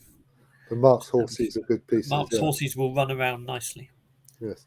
But actually, what I was thinking about, Black would have been able to play Rook F8 and F5 if I. Richard Bates. Okay. Well, let's see Richard's game. So how many games have been played in total in this tournament? Do you have the statistic to hand? Not to hand. Well, you can try and do it in the background. Doesn't matter. I just wondered. It seems interesting sort of statistic. So can black somehow get to be a pawn up? That's about what you're. That's about a reasonable. But maybe you should go d3 and then d4, and try to end up. But I think I'm not going to be better at the end of that. I might be worse actually. As black, I think you might be worse. Yes, but I think I may be worse anyway. I wondered if you may be worse anyway. Yeah, it may just be that this rook on b8 is so excruciatingly passive. That... I think I have to go rook e4, don't I, really? So that if f3, rook e3, I can go and attack the c5. Oh, then you can come back to the c. Yeah, that's a good idea. Rook e4. Yeah. Yep, there it is. Okay. Well, probably, perhaps, yeah, I'm not sure that's a very good idea at all, actually. I think that might be a bad idea. Unless not sure what's a good idea, f3 or? F3, yeah, F3 I think might be. Yeah, rook e3 looks much more pleasant for black than it was a moment ago. Yeah. Although maybe rook e4 is just a strong move. I don't see how else white's easily making progress. Well, nor did I, but I wasn't sure it had to be easy. But I feel not f3. Yeah, this is... Well, now after rook c3, perhaps you can go rook a4 and rook a8 and get to an ending. That? Well, it won't be a bad ending. I think it'll probably be a drawn ending with... Actually, you might get 4v4 and might attack the d5 pawn at some point. Now there's a chance for rook c1 check and rook c2 and a bit of counterplay, yeah? Yes. Oh, so which is just... Stuffed out. Yeah. But now black, probably h5 or g6, something. h5 I quite like. Stop him getting space and to ask him to tell him it's his move. Always good idea to let. Kanwal, do you know who this is playing black? I don't know. So Lancemaster 23 from South Africa. No, it's not South Africa. I can't it say is from South Africa. Okay. From South Africa. So how much is he rated? 2043 on chess.com. But as far as I recall, he was quite high up in the the rankings an hour or so ago. He may well still be. I think he's played a lot of games and he's done quite well. Well, he's currently in fifth. Has played 135 games. Not bad at all. 120. 135. 135. Okay. Yeah, same as Mark Hebden. Yeah. So it's good. Now, can you? You can't. C5, I'm not sure King F2, but I mean, this is difficult, of course. In practice, this is going to be messed up most of the time. I think this is quite a hard position, even in slow chess. I think it's a hard position, especially in slow chess, actually. Yeah, okay, yeah, maybe. I mean, the problem now is that rook to c8 to c7 isn't such a problem. Was rook b8 worth considering to try to play rook a7 at the right moment? Or is, yeah, I don't know. Rook b8, rook takes c5, rook a7... Rook c2 anyway. Rook c2, and you end up... Oh, no, do you? But it might have been better to, instead of rook takes c5, you could go king g6 to come off the pin and then play rook c2, and maybe black's attack is just stronger than white's in that position. Oh, is there some takes and d4 and king d5 now? Is that possible? I would certainly be screaming to play that myself. Just to get the... Yeah. Yes, indeed. There we go. Now, if rook c8, king d5, rook a8, king c5, rook c8, king takes pawn, rook c7, king d6, and laughs. That's an important point. Yeah. Yeah, trying to use that pawn as a hook for the rook is a very good idea in principle. But so let's slow that down and go through that a little bit more slowly. What are you pointing at? Yeah, he's pointing out that if you try to use the b pawn to create a hook on c7, so you can put the rook there, trying to, well, obviously black can't exchange that, but black can go back. He has time to take the c pawn and come back to d6 with the king, and thereby defending the rook and therefore holding everything together. It's not entirely clear because you go rook c8 at the end, and it's still hard to untangle. But this is what you do anyway. Yeah. I was pointing out that this is a variation you have to take. I think it's a very important variation. It's worth. It is, yeah. Yes, I was trying to spelling it out. Yeah, now king d6. This is what he has to, and now he has to go. This is what I was just saying. Rook c8, and now he can play c5 then. Yeah. But then he still doesn't have a way to untangle on an obvious one. Okay. And if king d7, you mustn't go to c7 because of king d8 and laughs. Hello. That feels a bit like a. Well, that feels like a mouse slip, isn't it? It is a mouse slip. Our first mouse slip of the evening. Well, yes. Joy. Can people be doing? People aren't doing pre-moves or anything, are they? I mean, that obviously wasn't anyway, but I think they can. They can. So we might get pre-moves as well as mouse slips sometimes. Yes, I saw a glorious bullet game, but I gather it's theory recently, which went e4 c6, knight c3, d5, knight f3, pawn takes pawn, knight takes pawn, knight f6. Yeah. Queen e2, knight takes knight, queen takes knight, knight d7, queen h7, knight f6, queen takes rook. So someone in the chat has asked how Keith Arkle's game is going. So Was that not beautiful, Peter? Probably. I don't know if the audience caught that. That's outrageous, but yes. But apparently, I mean, people like Jonathan Pein said, "Oh, that's theory." Okay. Makes me feel slightly. This is looking pretty good for Keith, yes? Keith's black, I assume. Just before we continue with that, we've just crossed £15,000 raised. So well done, and thank you to everyone who's donated. But there's still half an hour to go, so there's still room to push that number up. Oh, is he a pawn up as well? I hadn't realised. Yeah, he's a pawn up with better structure as well. So as well, he will be very happy indeed. Of course, he'll be very happy. But h4 gets played. I'm not sure that was. Now, can you? Oh. A rook h4. That's not going to work, is it? That is really asking for trouble. Almost mate. He's now lost his rook, which is an inconvenience. Yeah, that's wonderful. Okay. And it's not going to be stalemated. Nearly stalemate, it has to be said. So Lance Leslie Smith, thank you for playing the game. He says it was a tough end game, and he thinks he may have given up in the end. But yeah, well played. That was a good game, and you followed John Speelman's advice to the letter in the end game. Exactly. Yeah. Oh yes, but it's not quite clear what sort of letter. There we go. That's the end of that. Dear John. Shall we take a look at the list of games again, Cam? We'll see what we've got. Yes. Anyone want to have their game covered? Message in the chat, and we'll see what we can do. Indeed. So Keith is somewhere around sort of 710 now, is he, or so?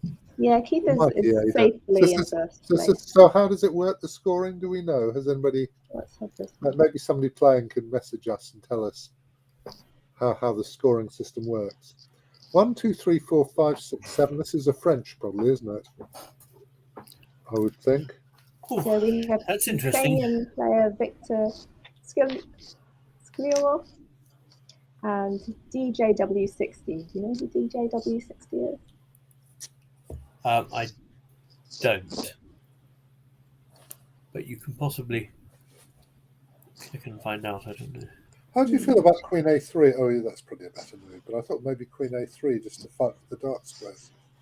I know it's a bit disgusting, but I thought... I think, I'd be quite surprised if somebody who had reached this position didn't feel sort of the urge to do it in a middle game way. But the thing is, you know, black is... No, objectively, you may be right. It's a very difficult decision to make, a difficult thing to think. Because I suppose white isn't going to give mate. Black has enough space for the king. Actually, black's better now, isn't he?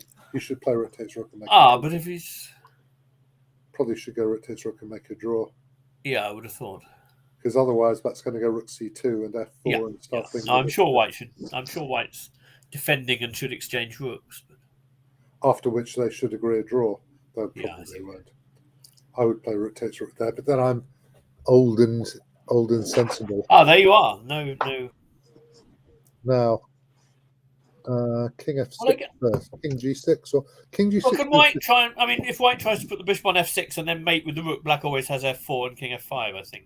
Actually, I mean, it's not that close. Kind of important to give the king an escape route. Yeah, if king, I'm not sure that's a very good move. I suppose it may be okay if it slows things down. Excuse me, is that there? That's there, right. I wasn't sure you didn't want to put the bishop on f4 anyway, but I suppose he's going to bishop g5. Yeah, okay, now he's going to go. Oh, okay. Oh well, now it's getting very bad. If you go bishop f6, f4, then black is going to mate white before white queens anything. Yeah, pretty clearly, I think. Bishop f6, f4. Better go rook a8, hadn't you? Otherwise, f3 is going to cause a major incident. Okay. But bishop f4 isn't that clear. Maybe you can go bishop f4, rook e4, g3. It's just that bishop g5 doesn't feel like a very good declaration of intent to go bishop f4, does it? It doesn't. Well, it feels like somebody who doesn't know what the hell he's doing, actually. It's charming, Jonathan. Charming. Oh, well done. Oh, he has. He's gone there. Now rook e4 is a problem. Rook rook e4 is going to be a bit of a problem anyway. G2. Yeah, okay. I don't think And now rook. Oh, I thought he was going to go rook a8 and try and.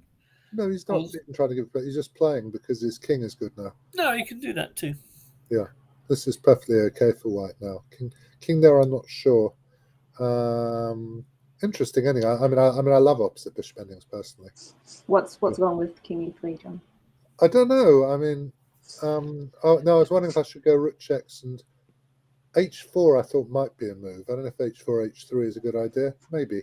I think I might go h4 h3 because at least it gives me a threat. It's a good idea if you can do it for free. I would have thought. Well, but also then rook c2.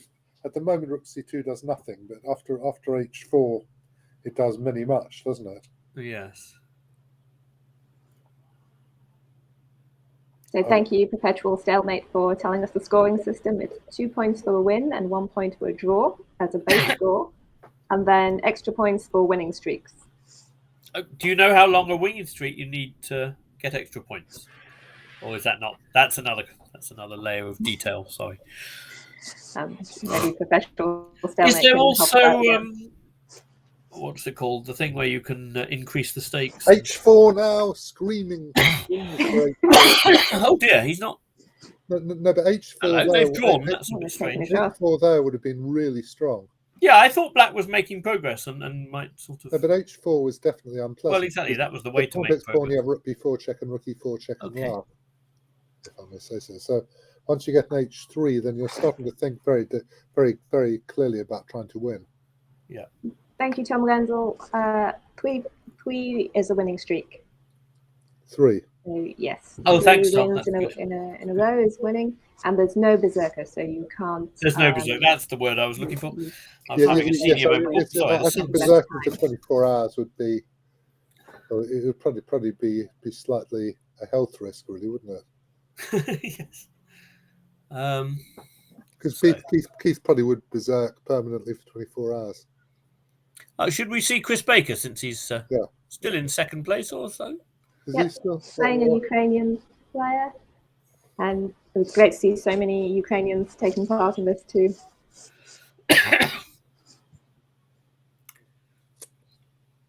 He seems to have some inconvenience, but an extra piece. He does, doesn't it? For which you can put up with some inconvenience. You can. Can you go rook g4 in this position or not, which is what I was trying to do. I thought a king g7 you could, g4 might be a move. Yeah. That has a threat, doesn't it? Maybe it's not much of a real threat. It does. But it's just been stopped, doesn't it, particularly? If knight h6... Is there knight h6? That's what I'm wondering. But I think knight h6 is... Oh, what happened? I think knight h6 was winning material, wasn't it? Well, I thought so, yeah, but... Because rook h6, bishop takes rook, or otherwise there's a threat of rook g8 making if rook g5. Well, that was the intention, yeah, but I if rook wasn't... g5, there was a knight f7 check. Indeed, there was. I couldn't see any way out. Possibly evil gurgling as well at that moment. Mind you, coming in on d6 isn't going to be bad either. Well, but at the moment, is knight h3 a threat? It is, isn't it, actually, of sorts? Whether it's a sufficient threat. It's also, is rook f3 a threat? Yeah. I wondered about rook f3 just trying to change one of the defenders of h3. That could have been a bit tricky. Well, I mean, unfortunately... Oh, no, sorry, there's simply a threat. I'm losing the plot. g4 check. No, it's going to cause a slight... Yeah, okay. It's going to be... What? That's the sort of thing that happens when you play for 24 hours. Yeah. It is horrific, isn't it, really? It's just... Okay, so rook f2 and continue the game. I mean, you know, okay, you're a piece down, but so what at this moment? Actually, black's doing fine here, isn't he? You have a few pawns. f5, yeah, I mean, it's a little bit... F5. God, you want your rook to be active. Yeah, okay, finally. Okay, now the knight gets to e3, which is, or maybe... Well, but he could have played f4 and rook f2 check, actually, yeah? Oh, he could actually, couldn't he? And if king takes... That would have been that would have complicated the situation a bit, I think. Perhaps resolved it in black's favour. This is... Yes, because now... He could have gone king g5 there, for the love of God. And man. That rook F2 is fine, of course. Yeah, black's better now. Black won. Oh wow! Well done. I didn't see that coming. What? One PRK one. Well done. Okay. I mean, black one on time, obviously. Yes. Still held out, which is half the battle in Blitz. Well, exactly. Yes, indeed. No, but also I think it might even be. Is it probably not a winning position, or do you think it is? If you just play rook takes rook and king g5, you're much better, aren't you? Yeah, I mean, I think. Oh, there's knight d4. Maybe it's only a draw. Maybe black has to push an h pawn. White leaves the knight on d4 and plays chess, and then black brings his king over and takes on c3, but white's in time. Yeah. I'm sure there've been plenty of wins on time in far more outrageous positions than this. At least black's better and has chances. So. Yeah. Yeah. Of course they have. Okay, let's take another look. Okay, around. so maybe we just have a little bit of a pause. Perpetual stalemate is teaching us all about this tournament again. 3 wins in a row is a streak, so you get extra points for 3 or more wins. So thank you, Perpetual Stalemate, Sullen Chris, and Tom Randall for keeping us informed. Yeah. Keith Arkell is still in the lead, as he will be till the end of the tournament. And we have now raised over 15,000 in total for the Ukraine. Oh, that's fantastic. That's really great. But there's still over 20 minutes left, so you can still keep donating. And don't forget, if you donate the most money in this hour, you can win 2 tickets for the Chessboxing Nation event at the end of May. And those tickets are worth £65. So get donating. Excellent. So we can look at the next game. Any requests? I don't know, just who have we got? So how many games are going on at the moment? Let's see this one. Another. We've seen him twice already. Okay. Well, do you want to? Okay. It looks like there's not much more fairly to quick.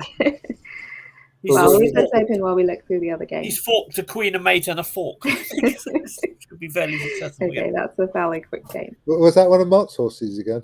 No. No, that was somebody else's horses. Yeah, that was a Ukrainian horsey. Oh, well, it was certainly the cavalry was certainly in full flight in this one, in full flow. Oh, who is I am Bazaar Vauxhall? Let's see that one. Let's see it. Don't know who it is. Chess Forever 64, playing black. Oh. That's a big centre pawn, but well, it looks like it might be quite a strong player as black to me. I don't know. Yes. That sort of rubbish I might play. In order to cause some trouble, queen takes, yeah. I'm just imagining that probably black is going to splat white on the. And I think white can't keep the queens on because the bishop hangs, so I assumed he couldn't keep the queens on. Yeah, but he has kept the queens on, so. Well, I think that was probably something of an error. I think that was something of an error too. Did you? They are knackered completely, aren't they? Yeah. Actually, the queen takes bishop was in fact an improvement. Officially, I think we can officially say that. Anyway, black's going to win this. I mean. Yeah, although I thought knight e5, there was something to be said for knight e5, although e5 is so thematic. But okay, white's got some pawns. I mean, actually, white is a perfectly good position at this moment. Yeah, I think white's got some pawns coming up now. This is going to be actually quite interesting. But also, bishop b6, now h5 is really annoying. h5, knight f4. Because you can play bishop takes knight and win a piece. Ah, that's a piece. Oh dear. Oh well. Well, you better play bishop g4, I suppose, and just carry the game on. Yeah, it's difficult to pull that off as all part of the plan, isn't it? Well, it obviously wasn't part of the plan, but I mean, it doesn't matter. Okay, better to take back with the bishop than the other one. Okay, well, yeah. This position is truly okay. We can probably assume the rest of this for a moment and move. Oh, you know. Or perhaps not. Oh, black's going to get pawn, isn't he? For his, and has the 2 bishops. Yeah, he's grabbing a pawn. Okay, that's interesting. It says that it must be said that white has the 2 bishops as well. All right, so you take and take. There's nothing better to do. And just start playing chess. Bring your king into the centre, and avoid swapping pieces. Take that pawn. Or indeed counting them. well. I mean, numeracy is probably something of a disadvantage in this particular position. But you know, if you get your king over to the queen side, it's not going to be that easy, is it? I mean, okay, I suppose that is a problem.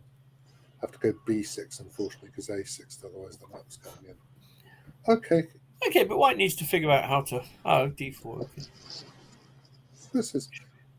I mean, I could imagine. Well, I'm going to play bishop g6, obviously. You know, in a blitz game, it doesn't look easy to me at all. I mean, I'm sure. White is well up on the clock, though. If whites are well up on the clock, then that's. Oh.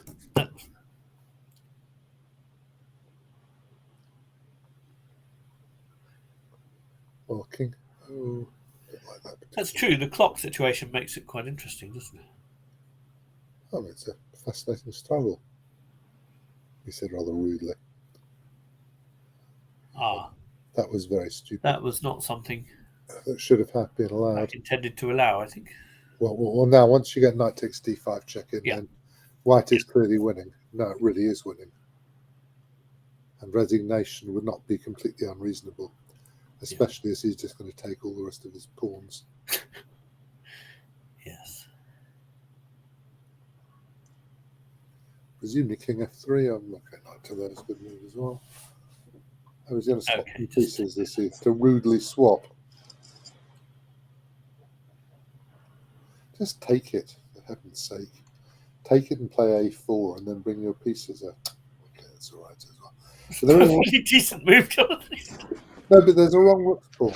And he's just allowed bishop f4 check, by the way. Oh, that's not clever.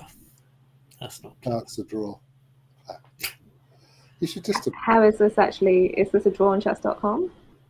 Who knows? I mean, bishop takes pawn is a draw. Just take the pawn. And I don't know if chess.com makes it a draw. That's a good question.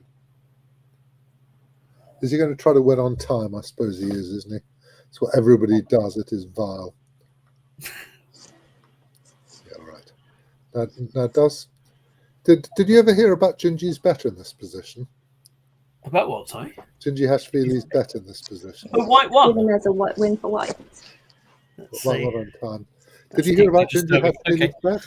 Gingy Hashvili, who obviously was a large person, used to bet people he could queen his pawn. Could we just see queens and pawns a moment? Okay. No, but wait a minute. So Gingy Hashvili used to bet that he could queen his pawn in the wrong rook's pawn position. And people would say, no, you can't. Then he'd play pawn equals queen. That appears to be a bad moment to join. Sorry, yes. Okay. You can play what? Sorry, pawn equals... No. With bishop in the wrong rook's pawn, Gingy used to bet people in New York, I think, that he could queen the pawn. Which obviously you can, as long as you don't mind it being taken. Well, yes. And so he would take the pawn. I don't know if that's a very good idea. You're going to have to defend your G pawn now, aren't you? I suppose that's good, actually.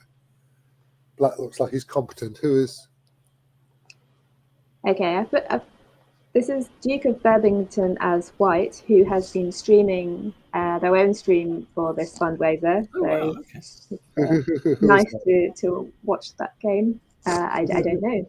And playing Inglaterra as black. I don't know who these players are. I think in a blitz game, I'd just go rook up and rook takes G2, wouldn't you, Peter? Yeah, probably. I mean, because, it wins by about 5 tempi just playing rook G2. Okay. Actually, there's a Volkswagen there almost, isn't there? Yeah, I can take it. Yeah, I would certainly take G2 when you... You might want to translate Volkswagen, John. I'm not sure. Not sure everyone is aware of your terminology. Do you think not everyone's aware of the Volkswagen? Yeah, I think that's possible. Come on, John, explain. Well, it's just a stupid Englishman trying to say Zugswagen.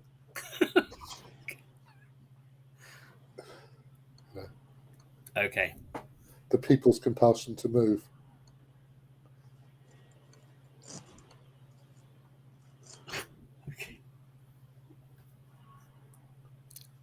Has Black got 15 seconds? Yeah, all right. I mean, I don't understand people playing on. If you had 5 seconds, then oh God, is he going to promote? So is he going to get some rooks? Do we think? There was a stalemate possibility there, wasn't there? He nearly managed to stalemate. Yes.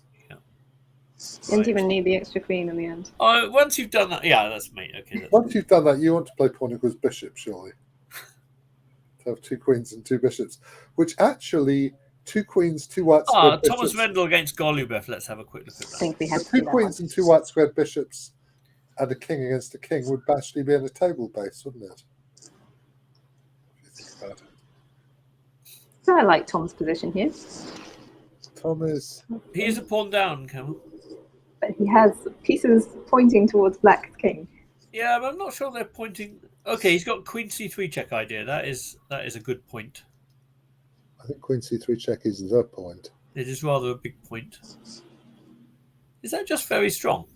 I think it might be, yes. I can't see... Oh, I think you have to maybe go Bishop C8, Queen checks, King back, Knight F6 takes, Queen takes Knight, Queen takes Queen, Bishop takes D7. So reasonable, but perhaps... Sorry, can you say that slowly for my benefit and everybody else's? So Bishop C8, Queen C3 check, King G8, Knight F6 check. Just Queen takes Knight. Oh, I see. Yes, it is. Okay. And...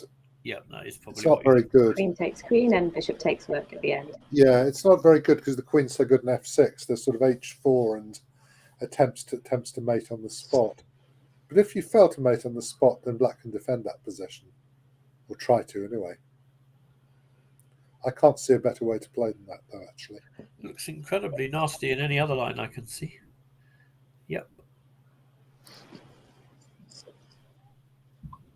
So I think he probably does have to actually do that. I mean, I can't... Really very strong. It is a filthy dark square attack, isn't it? I don't know if there isn't an E3 move there, is there? Is there the move? Well, that was the other thing I was looking for, but I think the answer is probably no, isn't it? I mean, pawn takes pawn, Queen E4, then Queen H6 and Knight, King H8, Knight F6 is insufficient due to Queen takes pawn checkmate. But that's the only other possibility I can imagine. But I think probably you can go pawn takes pawn, Queen E4, Knight F6 and win very easily in that one as well. Well, that's completely... Yeah, exactly. You have to go Queen G2 check then, which is pretty bad. Well, it's a pretty bad version, isn't it? Yeah. It's only giving... Oh, I suppose it thinks that the end game with... Oh, that's very calm. So, actually, it's probably not calm. It's probably a very depressed move. But I don't... What's he trying to? Rook D3 he wants. No, he's trying to get the same ending where he plays rook takes D7 rather than... I think there was a better move. Oh, this rook takes bishop. Yeah, rook takes... Well, I thought rook takes bishop was one I thought he meant rook D3 maybe. I couldn't see really what black wanted. Whereas now, he wants, as you say, a better version of what you were talking about before with the... Yeah.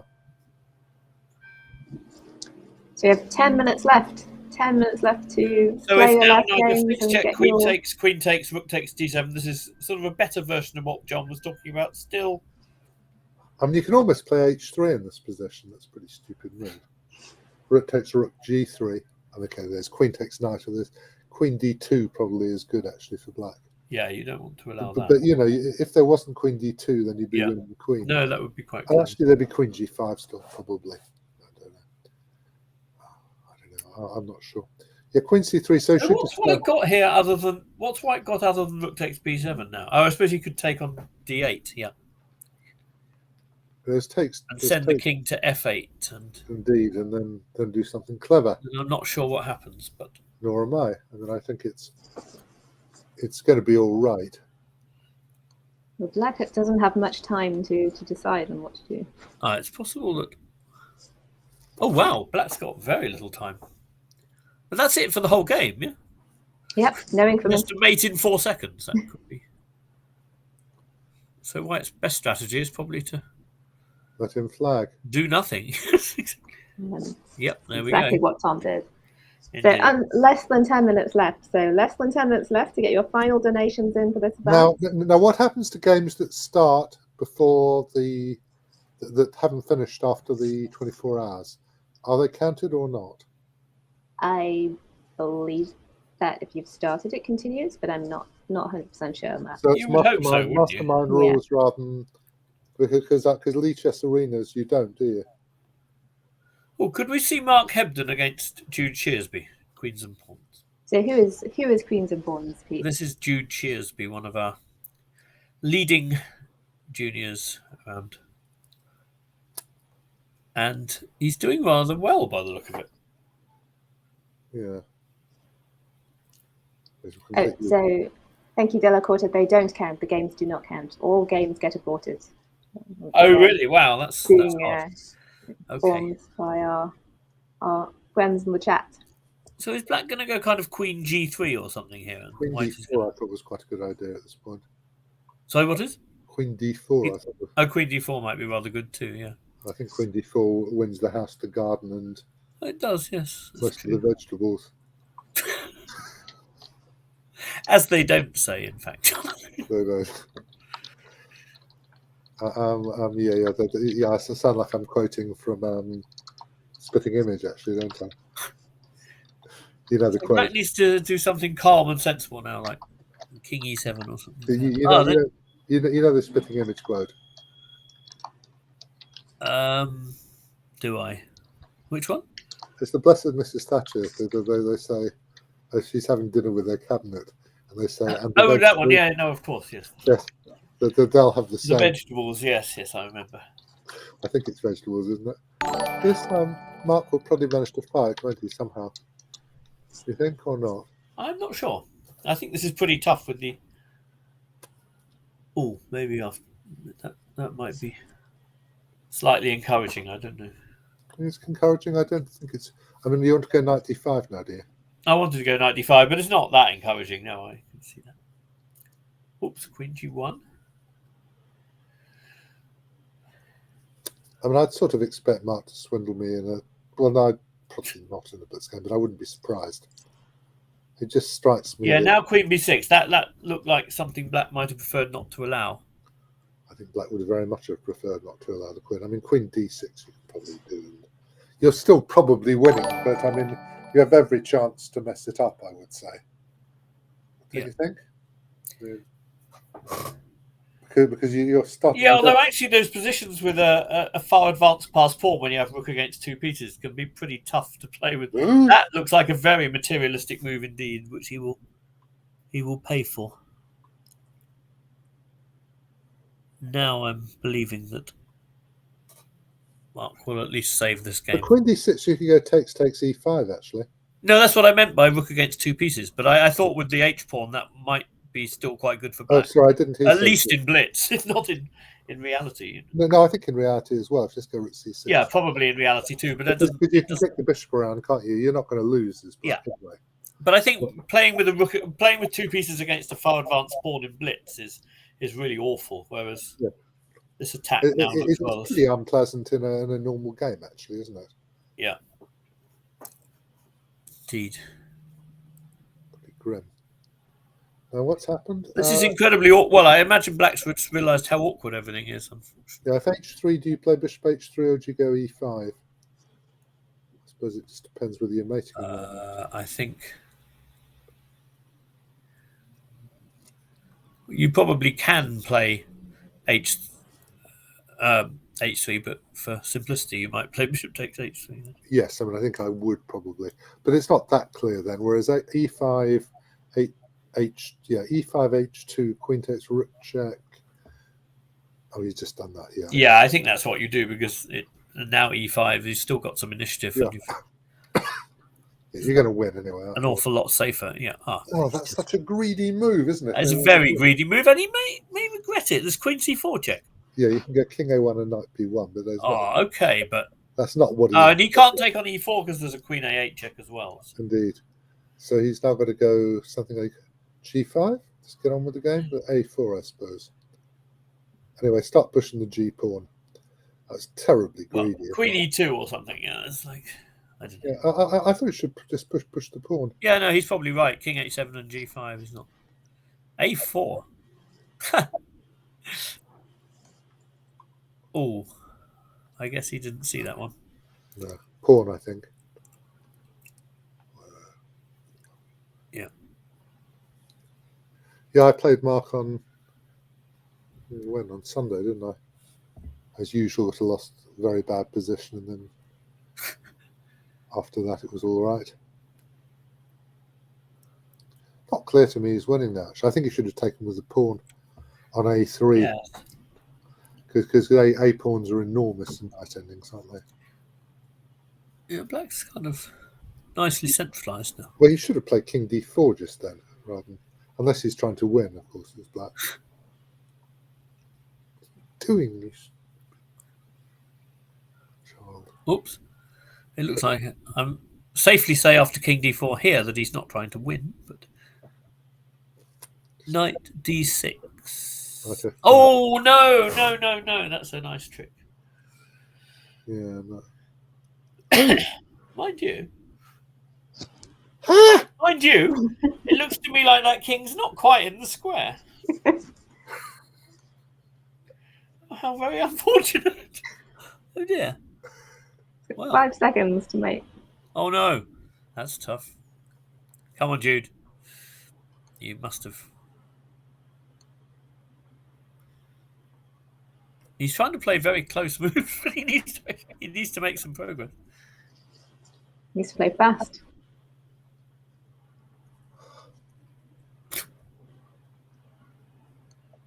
Oh, he did it.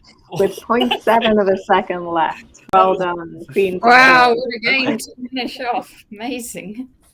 So that was Jude Shearsby winning against Mark Hebden. Nice result for the junior player there.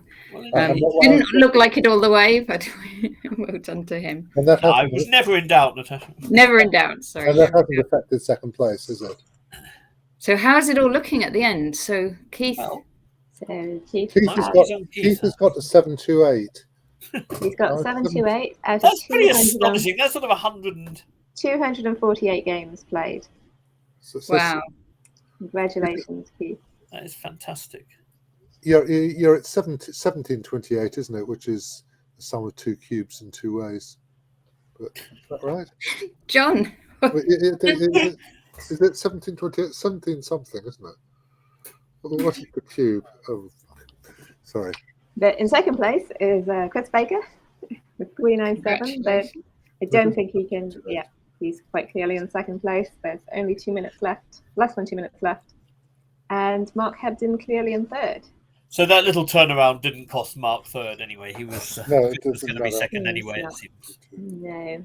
And wow, and how many games played between these three? There's So Keith Alkell 248, Chris Baker 205, and Mark Hebden 140. So John, how much? What's the total? Can you add that? Oh God, who knows? Sorry, I was thinking I'm getting something completely wrong, but I can't remember what it is. I've written it down. 593 games. 593 games played in total. No, that's just by those three. If you add them up, and you don't bother about trying to subtract where they both played each other, which well, that's would just be too fiddly. It would be extremely fiddly. So they've played. Oh Jesus! I mean, so how many bots have actually played in this? There's 440 players. Fantastic. That's fantastic. Yeah, really nice. And presumably there'll be a complete download in moments if people want. Yeah, you can play through all the games at your leisure. Awesome. But thanks to everyone who played. Yeah, big thank you to all the competitors, and thank you also. Well, thank you first of all, Kanwal, Peter, and John for commentating. But thanks to all the commentators throughout the weekend. Lots of fabulous commentators there. Thank you, of course, to the organisers. So Nigel and Danny, and lots of other people that were involved in the organisation, and to the British Red Cross who helped us organise it as well. Thanks to all the Ukrainian players and to Alexander for coming on the stream, and also for Mikhailov for coming on the stream this morning. Thanks to the donators for the prizes. So Chessable, chess.com, Elk and Ruby, Forward Chess, and Chess Boxing. And there were many other people that donated prizes. Thanks to everybody that made donations. Thanks to the arbiters. Thanks to everybody that was a fundraiser as well and did their own streaming. And thanks to all the players. And I've probably missed a whole load of stuff. Well, I think you missed thanking yourself, Natasha. You missed Natasha, yeah. And to Matthew Sadler as well, who have been behind the scenes working on this and making sure it all runs smoothly from 24 hours ago, basically. So thank you very much, Natasha. Really well done. Yeah. So and we've raised, what have we raised? Over £15,000 for Ukraine. So that's going to be very helpful. It's a great effort. Yeah, thanks everyone. Okay, thanks all. We're going to end the stream now. So thank you everybody in the chat, and thanks very much for watching. Thanks. Have a good rest, everyone. Yes, sleep well, Keith. Congratulations, Keith, and sleep well. Yeah, God almighty, yes.